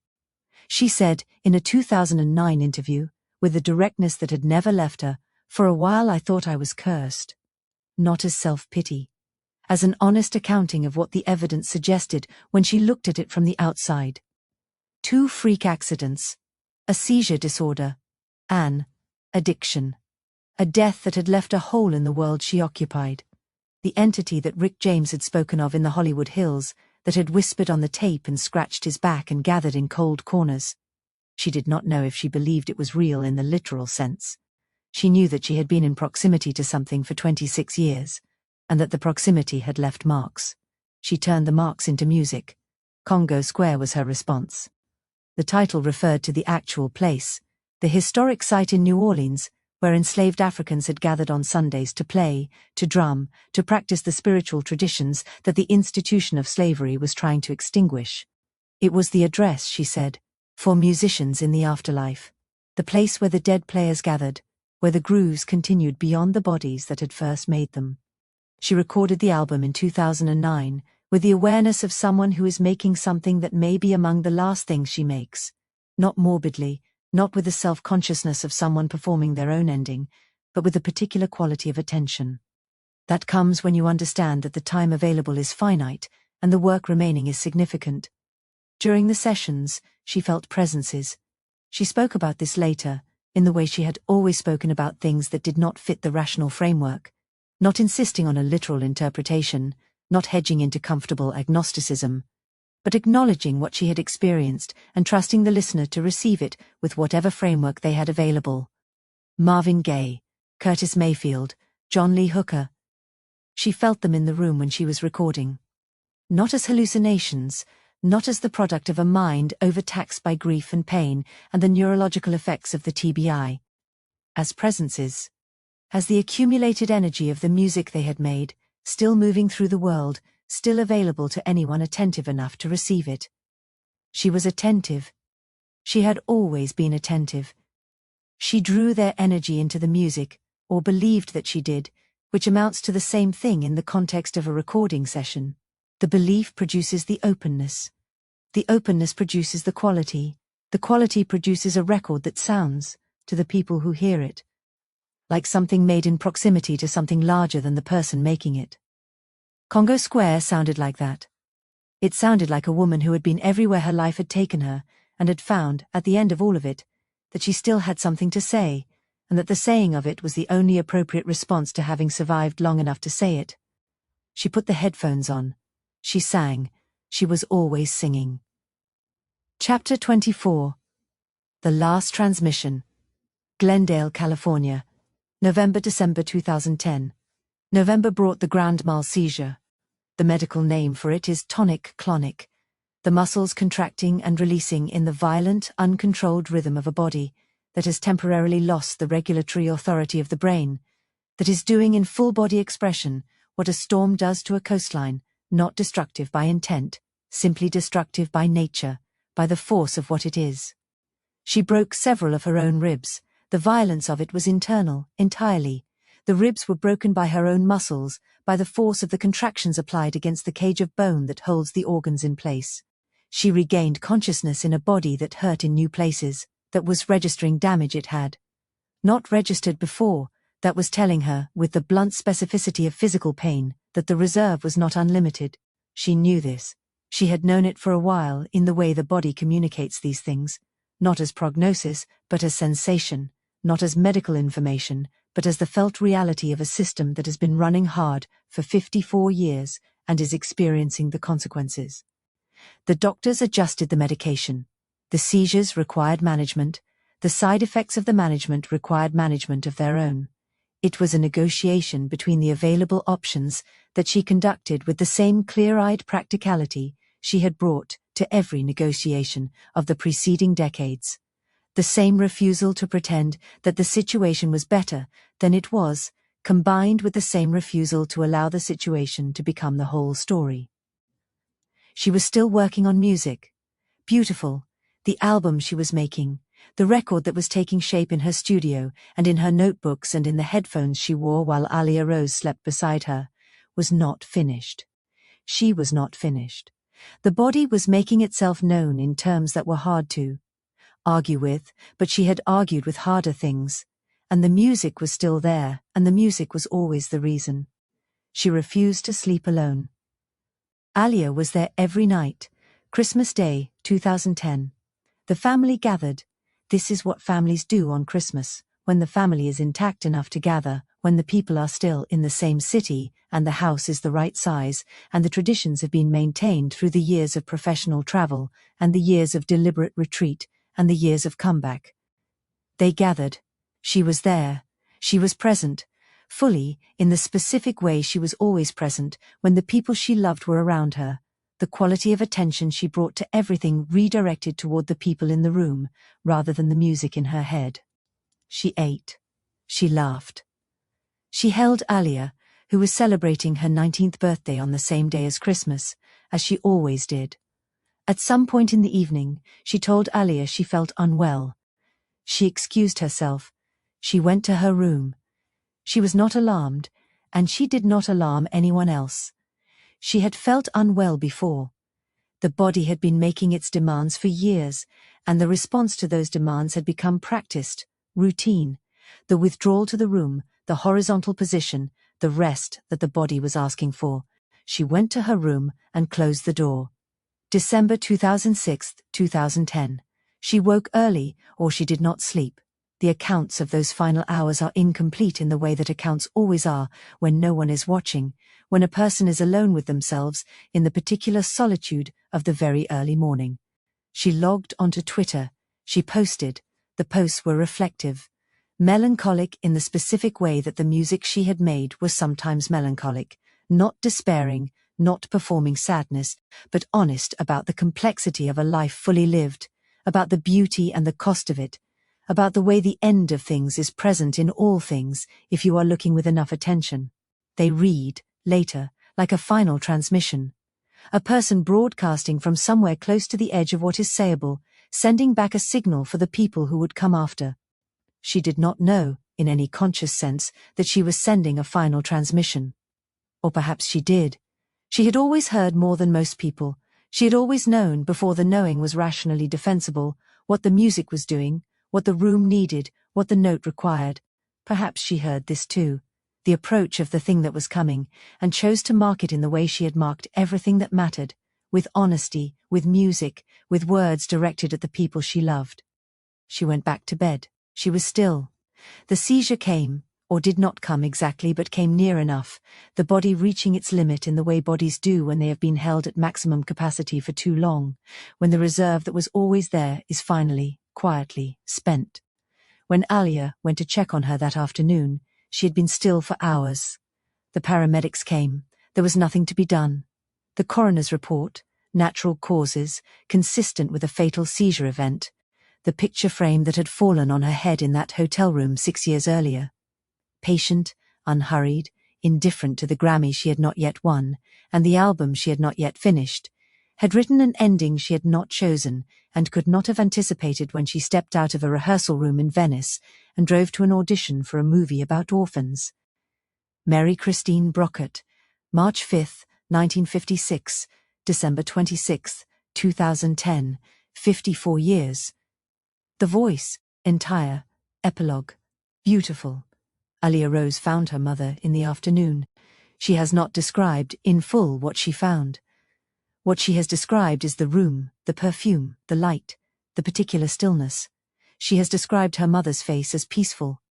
She has described the morning light as kind. These are the things she chose to carry forward. Everything else she kept. The album Beautiful was released in 2013. Alia Rose completed it. Took the vocal tracks her mother had been working on in those final months, the music that existed in various states of completion, and finished what her mother had started. This is an act that requires a particular kind of courage, to finish someone else's work, to honor the vision while acknowledging that the person who held the vision is gone, to trust that what they were making is clear enough in what exists to be completed without betraying it. Alia Rose finished it. Beautiful is the sound of a woman at the end of her life still doing what she had always done, making something that told the truth. It carries the quality of the late work of certain artists, not diminished, but distilled, the unnecessary stripped away by the imminence of something final, what remains more purely itself than anything that came before. The chain ran forward. It always ran forward. In 2023, 13 years after her death, Teena Marie won her first Grammy Award. She won it as a songwriter. Beyoncé, who is a student of musical history, in the specific and serious sense, had constructed Cuff It, one of the significant tracks of her Renaissance album, a piece of music that did what the best music does, which is to feel both timely and timeless simultaneously, around the groove of Ooh La La La, not sampled, interpolated, re-performed. The melody carried forward into the new song with the care that a person brings to a living thing they do not want to harm. The Grammy went to the songwriters of Cuff It, and among the songwriters of Cuff It was Mary Christine Brockert, because you cannot use a melody without acknowledging where the melody came from, and where the melody came from was Teena Marie in 1988, in a studio in Los Angeles, doing what she had always done. The Grammy was presented to Alia Rose, who accepted it on her mother's behalf, with the composure of someone who has had 13 years to understand that her mother's legacy was not going to diminish with her mother's absence. She had been right about this. The institutions have been slower. The Rock and Roll Hall of Fame, which exists to recognize the artists who have made American popular music what it is, has not yet placed her name on its roster. This is a fact that the people who love her music note, with the particular frustration reserved for injustices that are obvious and unaddressed. Not a minor oversight, not a reasonable disagreement about the criteria, but a failure of institutional vision that will eventually be corrected, because the record is too clear and too durable for the failure to persist indefinitely. But institutions are not the measure. She knew this. She had learned it early, in the practice rooms and the courtrooms and the small spaces where the actual work of music happens, that the institutional structures of the industry are a trailing indicator of what is real. That they catch up eventually to what the music and the culture already know, but that waiting for them to catch up is not the same as needing them to in order to know the value of what you made. The music knows, Beyoncé knows, the Fugees knew, the founders of Cash Money knew, Lenny Kravitz knew, and Lauryn Hill, and the producers who sampled her bass lines and built tracks on top of them, and the R&B listeners who had been in the garden all along, and the hip-hop generation that found her through the interpolations, and the young artists coming up now who encounter her catalogue. And hear in it the thing she heard in Bertholin's kitchen. The bottom of the music, the thing that makes the top possible. She built the bottom. She built it in Venice, Harlem in the early 1960s, absorbing the gospel and the R&B and the specific texture of a neighborhood that was building itself out of something. She built it in the rehearsal rooms of Motown, in the empty hours between sessions that went nowhere. She built it in the Red Room at 3 a.m, writing out bass lines by hand, stopping sessions when the groove was wrong. She built it in the courtroom, in the legal argument that established the right of every artist who came after her to own their labor and refuse to be shelved. She built it for all of them. Prince, fighting for his master recordings. Taylor Swift, re-recording her catalog. The musicians who are preparing now to fight the next battle, the one about artificial intelligence and digital likenesses and the corporate ownership of artistic essence, may not know her name as well as they should. They will fight using tools she forged.